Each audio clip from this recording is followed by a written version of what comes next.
അത് കൃപ അനുഭവിച്ച ദൈവമക്കൾക്ക് രാജാതി രാജാവും കർത്താതി കർത്താവുമായവൻ ഒരു കുഞ്ഞാടിനെ പോലെ സൗമ്യനായി നമ്മുടെ അരികിൽ ഇന്നുണ്ട്. അവന് കഴിവില്ലാഞ്ഞിട്ടല്ല, രാജ്യത്വമില്ലാഞ്ഞിട്ടല്ല, അധികാരമില്ലാഞ്ഞിട്ടല്ല. അവൻ ഗർജിക്കും. ആ ഗർജനത്തിന്റെ മുമ്പിൽ പിടിച്ചു നിൽക്കാൻ ഉഗ്രപ്രതാപങ്ങൾക്ക് സാധിക്കില്ല. സകല മുഴങ്കാലും മടങ്ങുന്ന, സർലോകരുടെയും ഭൂലോകരുടെയും അധോലോകരുടെയും മുഴങ്കാൽ മടങ്ങുന്ന നസ്രായനെ കണ്ടിട്ട് യോഹന്നാൻ പറയാ, അറുക്കപ്പെട്ട ഒരു കുഞ്ഞാടിനെ ഞാൻ കണ്ടു. രക്തമൊലിപ്പിച്ച് ജയാളിയായി നിൽക്കുന്ന ഈ കുഞ്ഞാട് ഒരു കാര്യം തെളിയിക്കുക. എന്താണ് ഈ കുഞ്ഞാട് രക്തം ചൊല്ലി നിൽക്കുന്ന അറിയണ്ടേ? ലോകത്തിൽ ഇന്ന് വരെ ചെന്നായ്ക്കളുടെ മടയിലേക്ക് ഓടിക്കയറിയ ഒരാളും തിരിച്ചു വന്ന ചരിത്രമില്ല. പിച്ചു ചീന്തി കടിച്ചു പറിച്ച് മാംസം തിന്ന് അസ്ഥിയും കടിച്ചു പറിച്ചു കുടയുമ്പോൾ ചെന്നായ്ക്കളുടെ വറ്റത്തിലേക്ക് ഇരമ്പിക്കയറി ജയമെടുത്ത് വന്നവൻ ഒരാൾ മാത്രം. അവനെ ഇന്ന് രാത്രി ഉയർത്തിക്കൊണ്ട് ഞാൻ ദൈവമക്കളോടായി പറയുന്നു, ഒരനർത്ഥവും നിനക്ക് ഭവിക്കയില്ല, ഒരു ബാധയും നിന്റെ കൂടാരത്തിലെടുക്കയില്ല. മരണത്തെ ജയിച്ചവൻ നമ്മോട് കൂടെയുണ്ട്. ഒന്നിനെയും ഭയമില്ലാത്ത രാജാതി രാജാവ് കർത്താതി കർത്താവുമാണവൻ. പക്ഷേ സ്നേഹം കൊണ്ടവനിക്കവൻ കുഞ്ഞാടാണ്. ഹല്ലേലൂയ. 24 മൂപ്പന്മാർ, 4 ജീവികൾ. 24 മൂപ്പന്മാർ ബ്രദറിലെയാണോ, TPM-ലെയാണോ, IPC-ലെയാണോ, ഷാരോണിലെയാണോ, WM-ലെയാണോ എന്നൊക്കെ നിങ്ങൾ തന്നെ കണ്ടുപിടിച്ചാൽ മതി. 24 മൂപ്പന്മാരും 4 ജീവികൾ. പുരുഷന്മാർക്ക് വലിയൊരു വിഷയമുണ്ട്. ചായ പോരട്ടെന്ന് പറയാനുള്ള, അതിന് വേണ്ടൊന്നും വാങ്ങി കൊടുക്കുകയില്ല സമയത്തിന്. ഉൽപ്പത്തി മുതലേ ഇങ്ങനെ സ്ത്രീ തന്നു ഞാൻ തിന്നു. ഞാനൊന്നാമത് ഈ അന്യമതസ്ഥരെ വിമർശിക്കുന്ന ഒരാളല്ല. നിനക്കൊട്ടും വിശ്വാസം വരുന്നില്ല അത് കേട്ടല്ലേ? എന്ന് വെച്ചാൽ ഇന്ത്യയുടെ നയം നമ്മുടെ നയം. ആദ്യം ആറ്റോമിക ബോംബ് പരീക്ഷിക്കുകയില്ല. മനസ്സിലായില്ലേ? നമ്മളായിട്ടൊരു കാരണം ഉണ്ടാക്കില്ല. പണ്ടൊരു സഹോദരി പറഞ്ഞു, ഇപ്പോൾ വന്ന വഴക്ക് വിടുന്നുമില്ല, പുതിയത് പിടിക്കുന്നുമില്ല. മനസ്സിലായല്ലോ? അതുകൊണ്ട് ആ വഴി നമ്മൾ ഒത്തിരി പോകണ്ട. ചുരുക്കി പറഞ്ഞാൽ സംഭവിച്ചെന്താ? ലോകത്തിലെ സകല മതങ്ങളും ദൈവത്തെ ചിലർ ഈശ്വര, അല്ലേ ദൈവമേ വേണ്ട, നമുക്ക് ബൈബിളിലേക്ക് തന്നെ വരാം. ജൂതൻ വിളിക്കും യാഹുവേ, എൻ്റെ യഹോവേ എന്ന് വിളിക്കും. യാഹുവേ, അഡോണായ് ഇതൊക്കെ വിളിക്കും. എൻ്റെ നാഥ, എൻ്റെ കർത്താവേ, എൻ്റെ ദൈവമേ, ഈശ്വര എന്നൊക്കെ വിളിക്കും. നിങ്ങൾക്ക് പക്ഷേ ഒരു കാര്യം അറിയാമോ? നാം എങ്ങനെയാണ് ദൈവത്തെ വിളിക്കുക? ഉലകം മനസ്സിലാക്കിക്കൊള്ളുക. ചരിത്രത്തിൻ്റെ ഇന്നുവരെയുള്ള വികാസ പരിണാമങ്ങളിൽ അത്യുന്നതനെ, സർവശക്തനെ, ആത്യന്തികനെ, സൃഷ്ടാവായ ദൈവത്തെ യേശുവിൻ്റെ അനുഗാമികൾ മാത്രം വിളിക്കുന്ന ഒരു പേരുണ്ട്. യേശുവിൻ്റെ അനുഗാമികൾ മാത്രം വിളിക്കുന്ന പേര് ഒന്നുകൂടി പറയാം.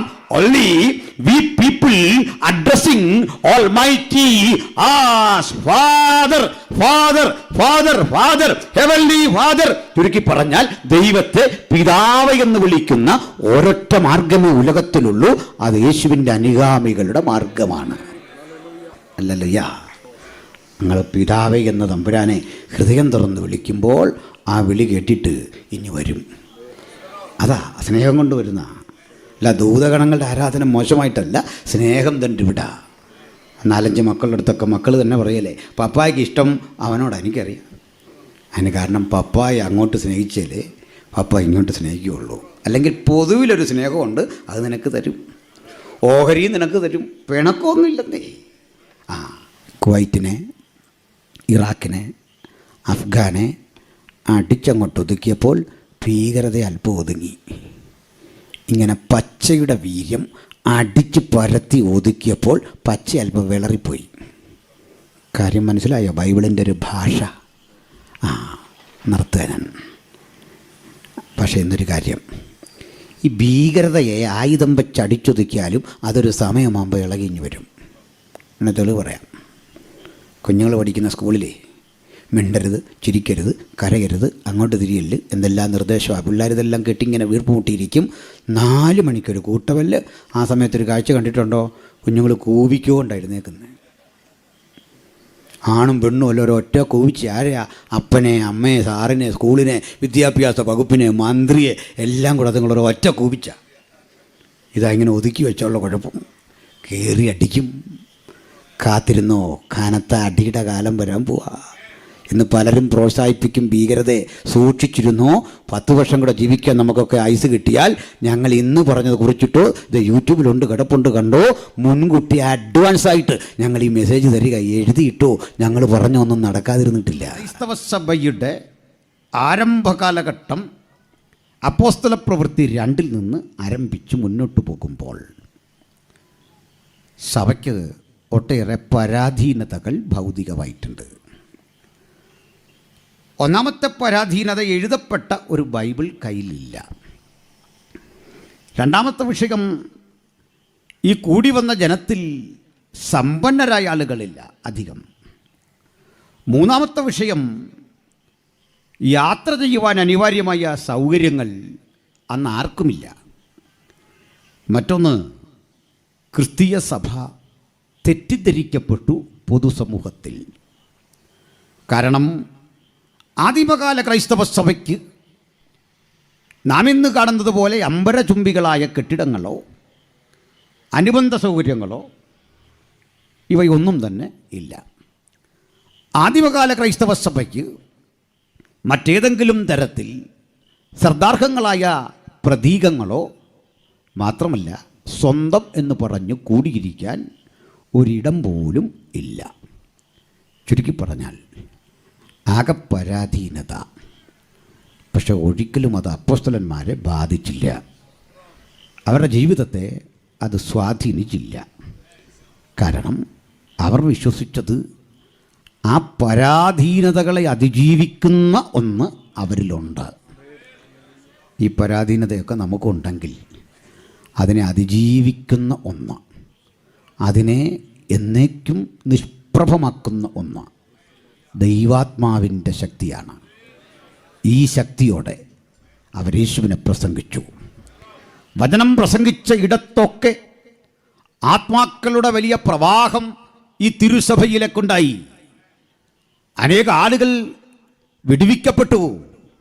അനവധി ദൈവിക പ്രവൃത്തിക്ക് 1-ാം നൂറ്റാണ്ട് സാക്ഷ്യം വഹിച്ചു.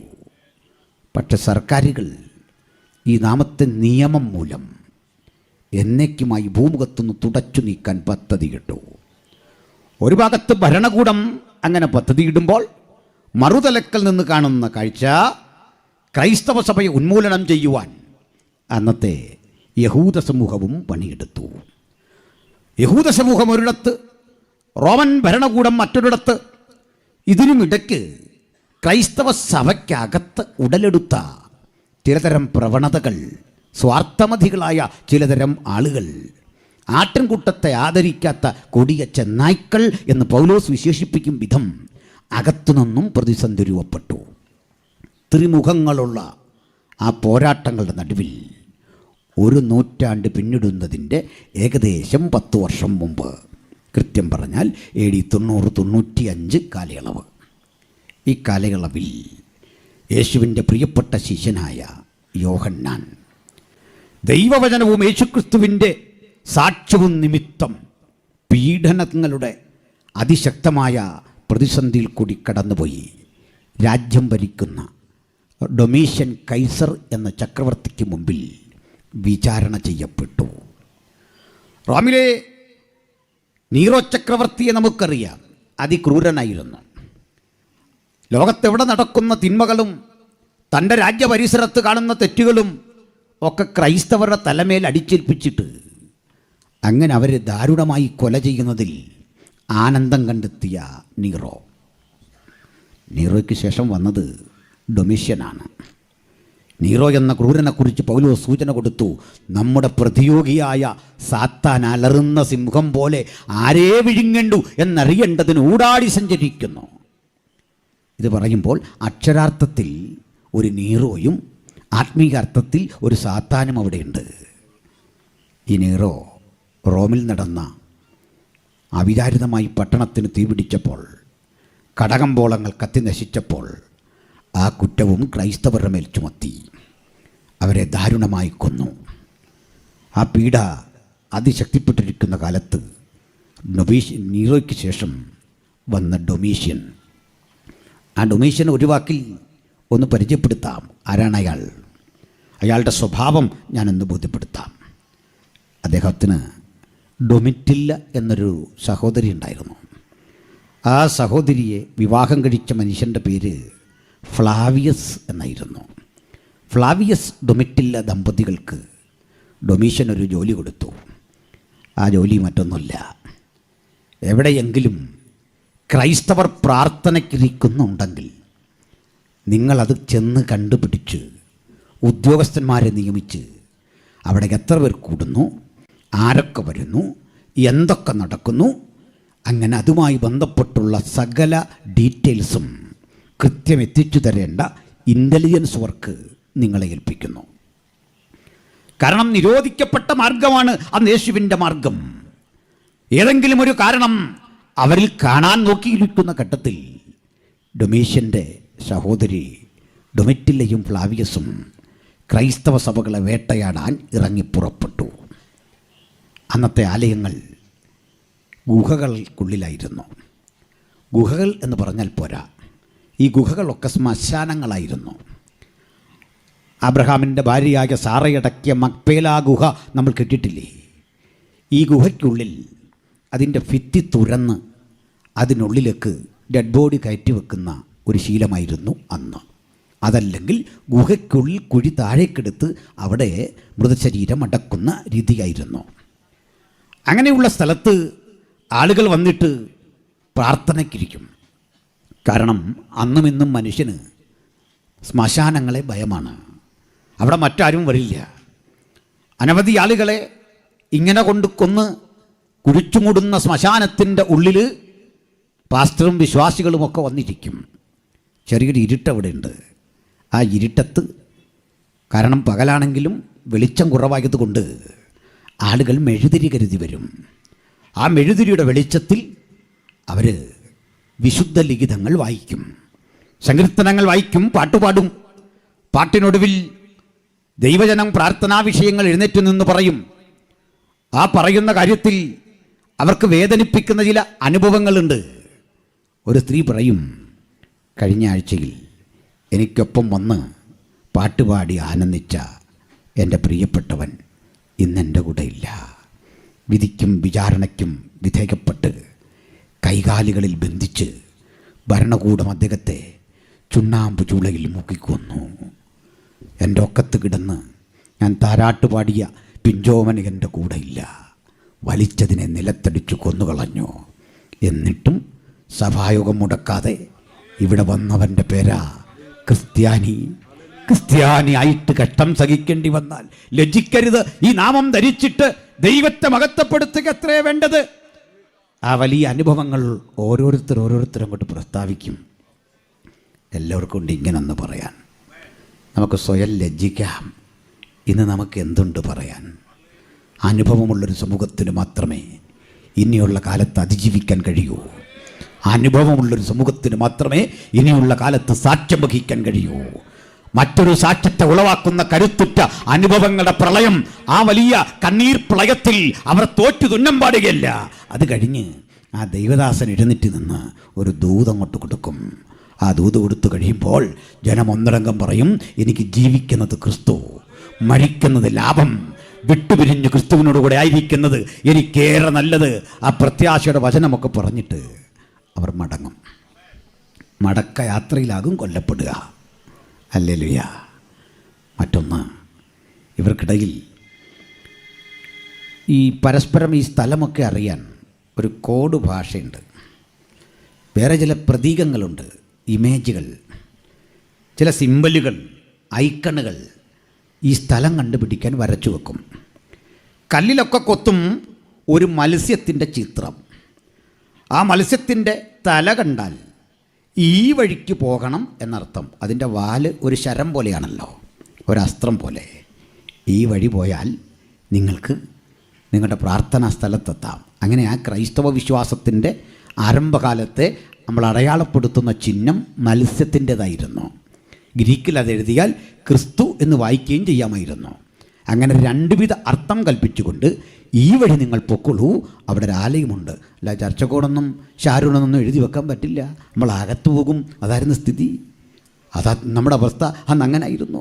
ഈ മത്സ്യത്തിൻ്റെ തല നോക്കി ആ സ്ഥലം കണ്ടുപിടിച്ച് ആളിങ്ങോട്ട് വരുമ്പോൾ നമ്മുടെ ആളാണോ എന്ന് തിരിച്ചറിയാൻ ഒരു വഴിയുണ്ട്. അവർ പാട്ട് പാടുന്നതുപോലെ പറയും, മാറാനാഥ. അതൊരു പ്രത്യേക ടോണാണ്. കേൾക്കുന്ന ആൾ പറയും അനാഥമ. പതുക്കെ പറയുന്നേ, അനാഥമ, അനാഥമ. അർത്ഥം, ആദ്യത്തെ വാക്കിൻ്റെ അർത്ഥം നമ്മുടെ കർത്താവ് വരാറായി. അടുത്ത ആളിൻ്റെ മറുപടി, നമ്മുടെ കർത്താവിനെ സ്നേഹിക്കാത്തവൻ ശപിക്കപ്പെട്ടവൻ. ഇവർ രണ്ടാളും പതുക്കെ പതുക്കെ കൂടി ആലയത്തിലേക്ക് പോകുമ്പോഴൊക്കെ ഇങ്ങനെ സംസാരിച്ചു കൊണ്ടിരിക്കും. ദാവീദ് പണ്ട് പറഞ്ഞു, യഹോവയുടെ ആലയത്തിലേക്ക് പോകാം എന്ന് പറഞ്ഞപ്പോൾ ഞാൻ സന്തോഷിച്ചു. ഹല്ലേലൂയ. നിസാരം ഒരു കോവിഡ് കണ്ട് വീട്ടിൽ ചില എണ്ണം കയറി പനിച്ച് കിടക്കുന്ന ഇന്ന് വരെ വന്നിട്ടില്ല.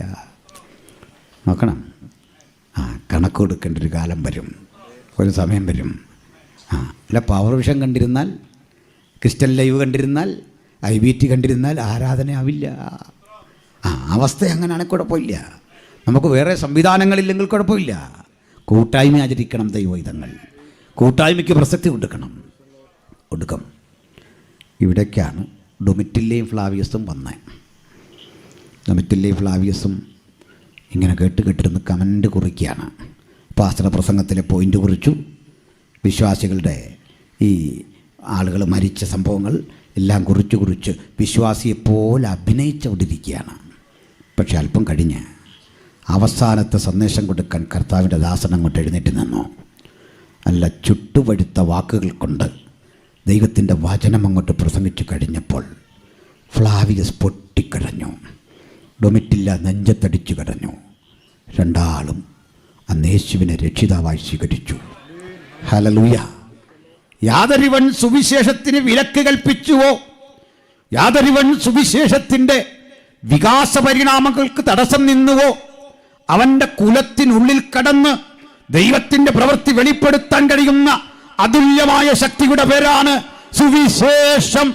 ആ സുവിശേഷത്തിൻ്റെ ഉള്ളടക്കം ഈ ഐക്യ കൺവെൻഷനിൽ ഞങ്ങൾ ഒരുമിച്ച് ഈ ഗ്രാമത്തോട് ഇങ്ങനെ വിളിച്ചു പറയാ, മറ്റൊരുത്തലും രക്ഷയില്ല. നാം രക്ഷിക്കപ്പെടുവാൻ ആകാശത്തിന് കീഴിൽ മനുഷ്യരുടെ ഇടയിൽ നൽകപ്പെട്ട ഒരേ ഒരു നാമം കർത്താവായ യേശുക്രിസ്തുവിന്റെ നാമം.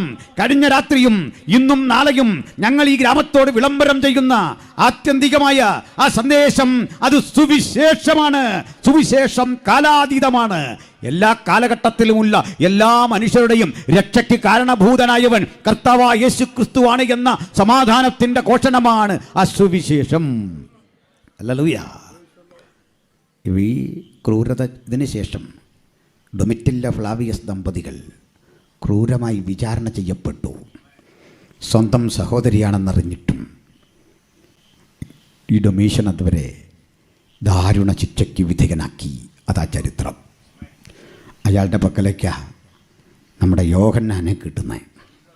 വെച്ചേക്കോ, കാര്യം കിട്ടൂ. എന്താ വിഷയം? സുവിശേഷം. നീ അതിപ്പരം ചോദിക്കണ്ട. ഞങ്ങൾ ഈ ലോകത്തോട് ചോദിക്കുന്നു, ഞങ്ങളെന്ത് തെറ്റാണ് ഈ ലോകത്തോട് ചെയ്തത് പറയൂ. അക്ഷരം വിലക്കപ്പെട്ട, അപ്പം വിലക്കപ്പെട്ട മനുഷ്യരാശിക്ക് ഞങ്ങളത് നൽകിയിട്ടുണ്ട്. പ്രാണനും പറിച്ചു കൊടുക്കുന്ന സ്നേഹം കൊണ്ട് ഞങ്ങൾ ആത്മാക്കളെ നേടിയിട്ടുണ്ട്. എൻ്റെ പ്രിയപ്പെട്ട സഹോദരങ്ങളെ, ഈ യോഗത്തിൽ ആയിരക്കണക്കിന് ആളുകൾ ഇന്ന് സംബന്ധിക്കുന്നുണ്ട്. സാധാരണ ഇത്തരമൊരു യോഗത്തിൽ 1000 വേണ്ട 100 പേര് കൂടുന്നിടത്ത് എത്ര പോലീസുകാർ നിൽപ്പുണ്ട്. ഇവിടെ ആരുമില്ല.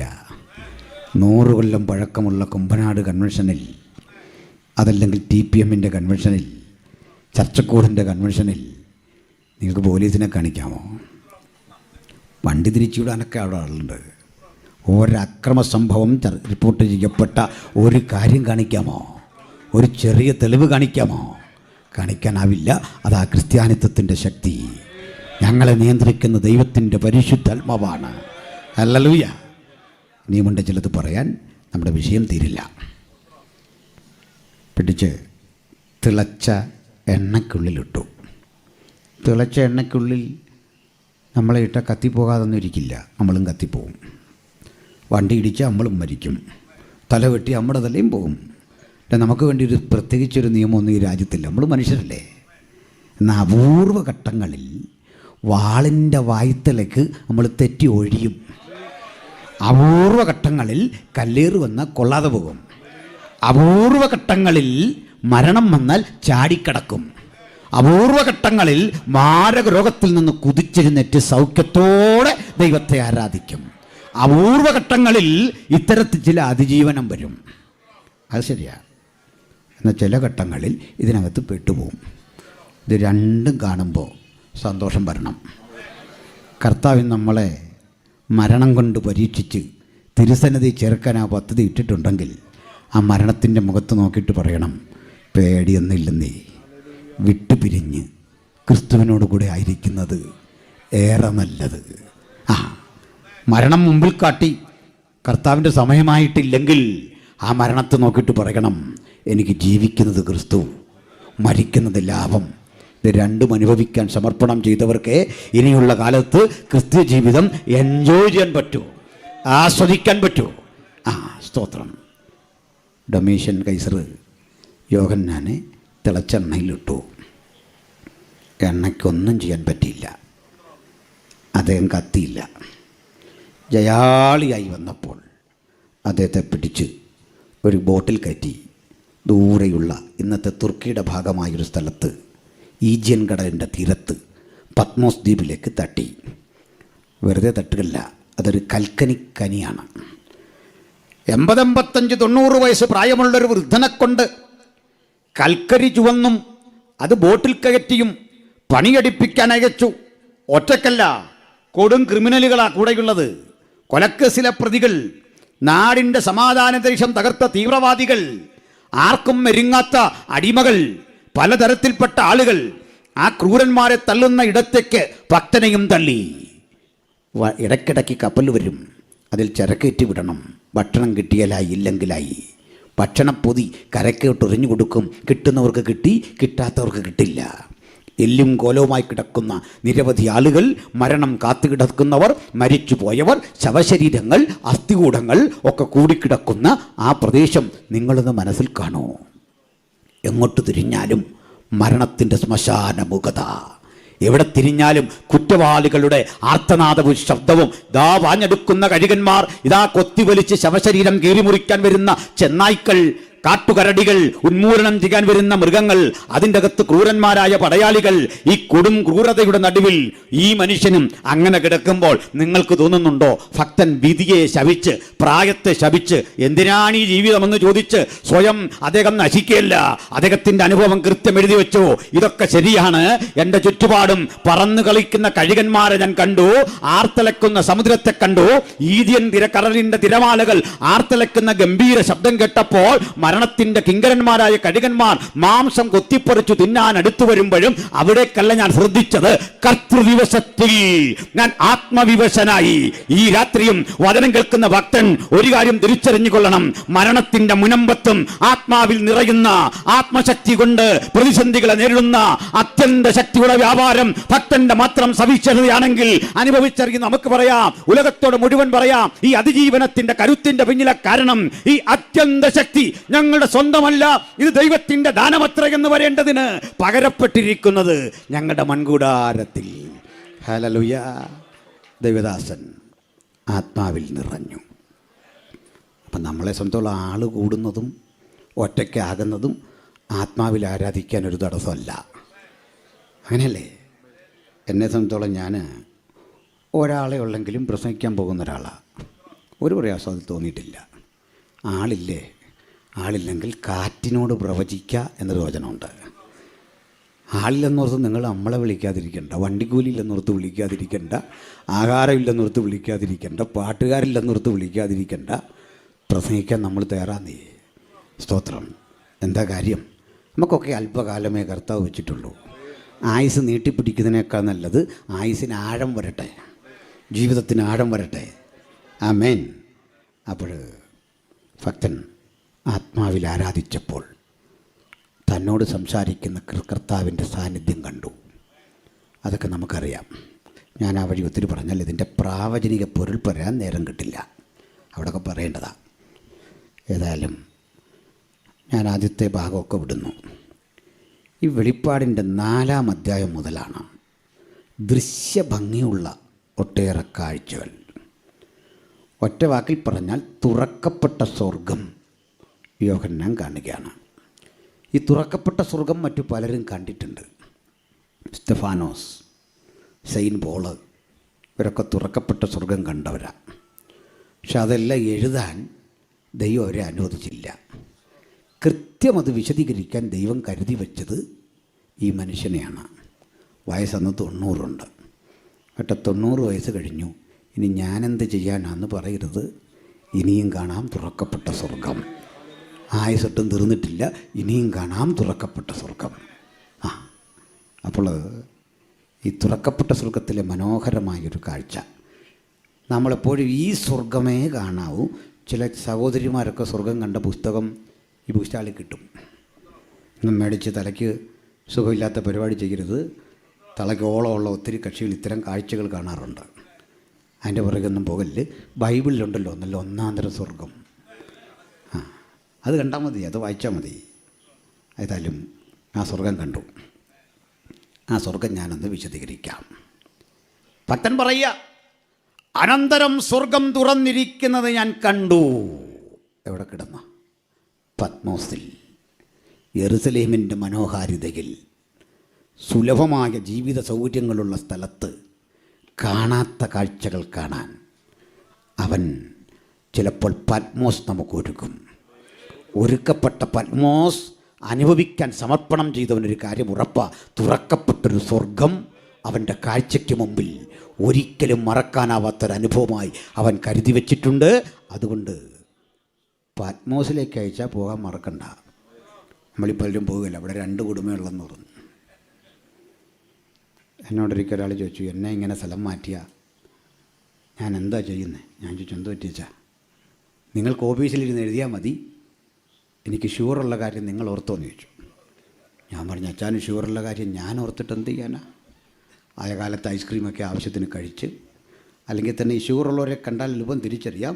അവരിത് കിട്ടിയ ആവശ്യത്തിന് അടിക്കും, 2-3 എണ്ണം കൂടെ മേടിച്ച് കഴിക്കും. എന്നിട്ട് പറയുക, എന്നെ അങ്ങോട്ട് തട്ടി ഇങ്ങോട്ട് തട്ടി. അച്ഛൻ മിനിസ്ട്രി തീർന്നിട്ടില്ല, അതിനെ അങ്ങോട്ട് ഇടുന്നേ. അവിടെ ചെന്ന് നോക്ക്, ഭക്തന് 2 കുടുംബം പോലും വേണമെന്നില്ല. അവിടെ ചെല്ലുമ്പോൾ ഒരു കാഴ്ച, തുറക്കപ്പെട്ട സ്വർഗം. ഹല്ലേലൂയ. ആ സ്വർഗത്തിൽ ഒരു സിംഹാസനം വച്ചിരിക്കുന്നു. സിംഹാസനത്തിൽ ഒരുവൻ ഇരിക്കുന്നു. ഇരിക്കുന്നവൻ കാഴ്ചയ്ക്ക് സൂര്യകാന്തത്തോടും പത്മരാഗത്തോടും സദൃശ്യൻ. സിംഹാസനത്തിന് ചുറ്റും മരതകത്തോട് സദൃശ്യമായ ഒരു പച്ചവില്ല്. സിംഹാസനത്തിൻ്റെ മുമ്പിൽ നിന്ന് ശുദ്ധ പളുങ്കിനൊത്ത ഒരു കണ്ണാടിക്കടൽ പുറപ്പെടുന്നു. സിംഹാസനത്തിൻ്റെ മുമ്പിലെ കണ്ണാടിക്കടലിൻ്റെ ഇരുകരകളിൽ നിന്ന് യഹോവയുടെ 7 ആത്മാക്കളായ 7 ദീപങ്ങൾ ജ്വലിച്ചുകൊണ്ടിരിക്കുന്നു. Praise the Lord. തീർന്നില്ല. സിംഹാസനത്തിൻ്റെ മുമ്പിൽ 24 മൂപ്പന്മാർ. അവർക്ക് മനോഹരങ്ങളായ 24 കിരീടങ്ങൾ. അതിൻ്റെ മുമ്പിൽ 4 ജീവികൾ. 4 ജീവികളെപ്പറ്റി വർണ്ണിക്കുന്നു. അവയ്ക്ക് പിമ്പും മുമ്പും കണ്ണുണ്ടായിരുന്നു. നമ്മുടെ കണ്ണുകൾ മുമ്പോട്ട് മാത്രമേ കാണൂ എന്നുണ്ടെങ്കിൽ ഭൂതകാലത്തിലേക്കും തിരിഞ്ഞു നോക്കാൻ, വർത്തമാനകാലത്തിൽ ജീവിക്കാൻ, വരാനിരിക്കുന്ന കാലത്തെയും കാണുന്ന അകക്കണ്ണിന് ജ്വലനമുള്ള 4 ജീവികൾ. ആ 4 ജീവികളുടെ പ്രത്യേകത, ഒന്നാം ജീവി സിംഹസദൃശ്യം. മറക്കരുത്, നമുക്ക് വിശദീകരിക്കാൻ വേണ്ടതാണ്. 2-ാം ജീവി കാളയോട് സദൃശ്യം. 3-ാം ജീവി പറക്കുന്ന കഴുകന് സദൃശ്യം, മനുഷ്യന് സദൃശ്യം. 4-ാം ജീവി പറക്കുന്ന കഴുകന് സദൃശ്യം. 4 ജീവികളെ നിങ്ങൾക്ക് മനസ്സിലായോ? ഒന്നുകൂടി പറയാം. സ്വർഗത്തിൽ 4 ജീവികളും 24 മൂപ്പന്മാരും. 24 മൂപ്പന്മാർ, 4 ജീവികൾ. 24 മൂപ്പന്മാർ ബ്രദറിലെയാണോ, TPM-ലെയാണോ, IPC-ലെയാണോ, ഷാരോണിലെയാണോ, WM-ലെയാണോ എന്നൊക്കെ നിങ്ങൾ തന്നെ കണ്ടുപിടിച്ചാൽ മതി. 24 മൂപ്പന്മാരും 4 ജീവികളും. 1-ാം ജീവി സിംഹസദൃശ്യം, 2-ാം ജീവി കാളയ്ക്ക് സദൃശ്യം, 3-ാം ജീവി പറക്കുന്ന മനുഷ്യന് സദൃശ്യം, 4-ാം ജീവി കഴുകന് സദൃശ്യം. ഇത് മറക്കോ? ഇത് ഓർത്തിരിക്കുക. ആവശ്യമില്ലാത്ത എത്രയോ കാര്യങ്ങൾ നമ്മൾ ഓർത്ത് പകയോടിരിക്കുന്ന മനുഷ്യരാ. സിംഹം, കാള, മനുഷ്യൻ, കഴുകൻ. അവ ഇങ്ങനെ 2 കൈ ചിറക് കൊണ്ട് മുഖം മൂടി, 2 ചിറക് കൊണ്ട് പാദം മൂടി, 2 കൊണ്ട് പറന്നു. എന്നിട്ട് ഒരുത്തനോട് ഒരുത്തൻ, ശ്രദ്ധിച്ചു കേൾക്കണത്, സൈന്യങ്ങളുടെ ദൈവമായ കർത്താവിനെ ആരാധിച്ചുകൊണ്ട് പറയുക, ഇരിക്കുന്നവനും ഇരുന്നവനും വരുന്നവനുമായ സർവശക്തിയുള്ള കർത്താവ് പരിശുദ്ധൻ, പരിശുദ്ധൻ, പരിശുദ്ധൻ. ഒരു ലൈനിൽ ഇത്രയും പറയും, ഒരിടവേള പോലുണ്ട്, പിന്നെയും പറയും. അതിന് കാരണമുണ്ട്. ഈ ജീവികൾ പറയുമ്പോൾ ദൈവം ഏകനാണ്, പക്ഷെ പിതാവ്, പുത്രൻ, പരിശുദ്ധാത്മാവെന്ന് നിത്യമായി നിലകൊള്ളുന്ന 3 തത്വങ്ങളുണ്ടതിൽ, 3 വ്യക്തിത്വങ്ങളുണ്ടതിൽ, 3 സവിശേഷതകളുള്ള എന്നേക്കും നിൽക്കുന്ന, നിത്യമായി നിൽക്കുന്ന എൻറ്റിറ്റികൾ 3 പിതാവ്, പുത്രൻ, പരിശുദ്ധാത്മാവ്. അതുകൊണ്ട് അവ പറഞ്ഞു ഹോളി ഹോളി ഹോളി. ഈ പാട്ടിങ്ങനെ പാടിയിരിക്കുമ്പോൾ മുഖം മറച്ചു പിടിച്ചു എന്നല്ല, മുഖം മറച്ചു പിടിച്ചുകൊണ്ട് ഒരുത്തൻ എന്ന് പറയാൻ പറ്റുമോ? ഞാൻ പറയാം. അച്ചടക്ക നിർബന്ധമുള്ള പ്രിൻസിപ്പൽ നടന്നു പോകുമ്പോൾ പുസ്തകം കയ്യിൽ പിടിച്ചുകൊണ്ട് വായിക്കുന്ന കുഞ്ഞ് അടുത്ത ആളോട് പറയാ, ദേ മാഷ് വരുന്നു, മാഷ് വരുന്നു, മാഷ് വരുന്നു. പറഞ്ഞ് ശബ്ദം കൂടി ഒടുക്കം കെരൂബുകൾ പറയുമ്പോൾ അവയാർക്കുന്ന ശബ്ദത്തിൻ്റെ ഇരമ്പൽ കൊണ്ട് ദേവാലയം മുഴുവൻ അതിൻ്റെ പ്രകമ്പനം. ഇന്ന് രാത്രി ഇവിടെ ഇരിക്കുമ്പോൾ ഈ മഹാദൈവത്തെയാണ് നമ്മൾ ഹൃദയം തുറന്നിരുന്ന് ആരാധിക്കുന്നത് എന്ന ബോധം നമുക്ക് കൂടുതൽ കരുത്താകട്ടെ. മറ്റൊരു കാര്യമുണ്ട്. ഇങ്ങനെ ദൂതഗണങ്ങളിൽ ഒരു വിഭാഗം ആരാധിക്കുമ്പോൾ ആരാധന വളരെ മനോഹരമെങ്കിലും തമ്പുരാൻ്റെ ഇഷ്ടം നമ്മുടെ കൂടെ ആരാധിക്കുന്നതാണ്, നമ്മുടെ ആരാധന കൈപ്പറ്റുന്നതാണ്. സ്വർഗാതിസ്വർഗത്തിലെ ദൂതഗണങ്ങളുടെ മനോഹരമായ പരിശുദ്ധൻ പരിശുദ്ധൻ എന്ന് വിളിക്കുന്ന ഉല്ലാസനിർഭരമായ ആരാധനയേക്കാൾ സ്വർഗം വിലമതിക്കുന്ന ആരാധന ഈ ഐക്യ കൺവെൻഷനിൽ നമ്മൾ ആരാധിക്കുന്നതാണ്. സംശയമുണ്ടോ? സംശയിക്കണ്ട. അതിന് കാരണം പറയാം. ലോകത്തിലെ സകല മതങ്ങളും ദൈവത്തിനൊരു സ്ഥാനം പേർ ചൊല്ലി വിളിക്കും. അത് കുറ്റമൊന്നുമല്ല കേട്ടോ, വിമർശനമല്ല. ഞാനൊന്നാമത് ഈ അന്യമതസ്ഥരെ വിമർശിക്കുന്ന ഒരാളല്ല. നിനക്കൊട്ടും വിശ്വാസം വരുന്നില്ല ഇത് കേട്ടല്ലേ? എന്ന് വെച്ചാൽ ഇന്ത്യയുടെ നയം നമ്മുടെ നയം. ആദ്യം ആറ്റോമിക ബോംബ് പരീക്ഷിക്കുകയില്ല, മനസ്സിലായില്ലേ? നമ്മളായിട്ടൊരു കാരണം ഉണ്ടാക്കില്ല. എൻ്റെ ഒരു സഹോദരി പറഞ്ഞു, ഇപ്പോൾ വന്ന വഴക്ക് വിടുന്നുമില്ല, പുതിയത് പിടിക്കുന്നുമില്ല. മനസ്സിലായല്ലോ? അതുകൊണ്ട് ആ വഴി നമ്മൾ ഒത്തിരി പോകണ്ട.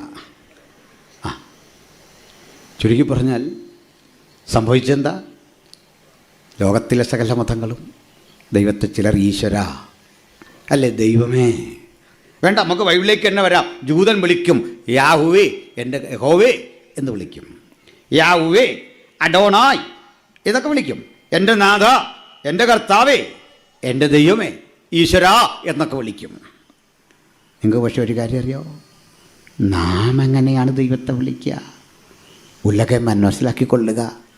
ചരിത്രത്തിൻ്റെ ഇന്നുവരെയുള്ള വികാസ പരിണാമങ്ങളിൽ അത്യുന്നതനെ, സർവശക്തനെ, ആത്യന്തികനെ, സൃഷ്ടാവായ ദൈവത്തെ യേശുവിൻ്റെ അനുഗാമികൾ മാത്രം വിളിക്കുന്ന ഒരു പേരുണ്ട്. യേശുവിൻ്റെ അനുഗാമികൾ മാത്രം വിളിക്കുന്ന പേര് ഒന്നുകൂടി പറയാം. Only we people addressing Almighty as Father, Father, Father, Father, Heavenly Father. ചുരുക്കി പറഞ്ഞാൽ ദൈവത്തെ പിതാവ് എന്ന് വിളിക്കുന്ന ഒരൊറ്റ മാർഗമേ ഉലകത്തിലുള്ളൂ. അത് യേശുവിൻ്റെ അനുഗാമികളുടെ മാർഗമാണ്. അല്ലല്ലയ്യ, നിങ്ങൾ പിതാവേ എന്ന തമ്പുരാനെ ഹൃദയം തുറന്ന് വിളിക്കുമ്പോൾ ആ വിളി കേട്ടിട്ട് ഇനി വരും. അതാ സ്നേഹം കൊണ്ട് വരുന്ന. അല്ല, ദൂതഗണങ്ങളുടെ ആരാധന മോശമായിട്ടല്ല, സ്നേഹം തന്നെ വിടാ. 4-5 മക്കളുടെ അടുത്തൊക്കെ മക്കൾ തന്നെ പറയല്ലേ, പപ്പായ്ക്ക് ഇഷ്ടം അവനോട് എനിക്കറിയാം.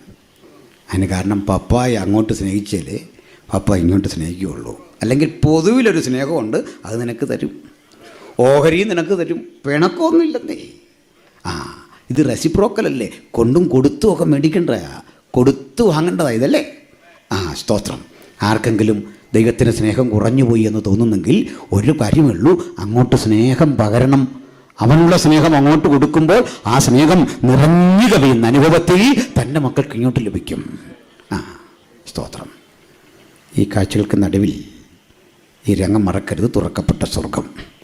ഈ ജീവികൾ ദൈവത്തിന് മഹത്വം കൊടുക്കുമ്പോഴൊക്കെ മൂപ്പന്മാർ സിംഹാസനങ്ങളിൽ നിന്ന് എഴുന്നേറ്റ് തങ്ങളുടെ കിരീടങ്ങളെ താഴെ വെക്കും. അതുകൊണ്ട് ഞാനെപ്പോഴും പറയാറുണ്ട്, ഈ സ്വർഗത്തിൽ പോകുന്നത് ഒത്തിരി കിരീടമൊന്നും കിട്ടാനല്ല. മനസ്സിലായോ? എന്നെ സംബന്ധിച്ചോളം എനിക്ക് ഒരു കിരീടവും വേണമെന്നില്ല.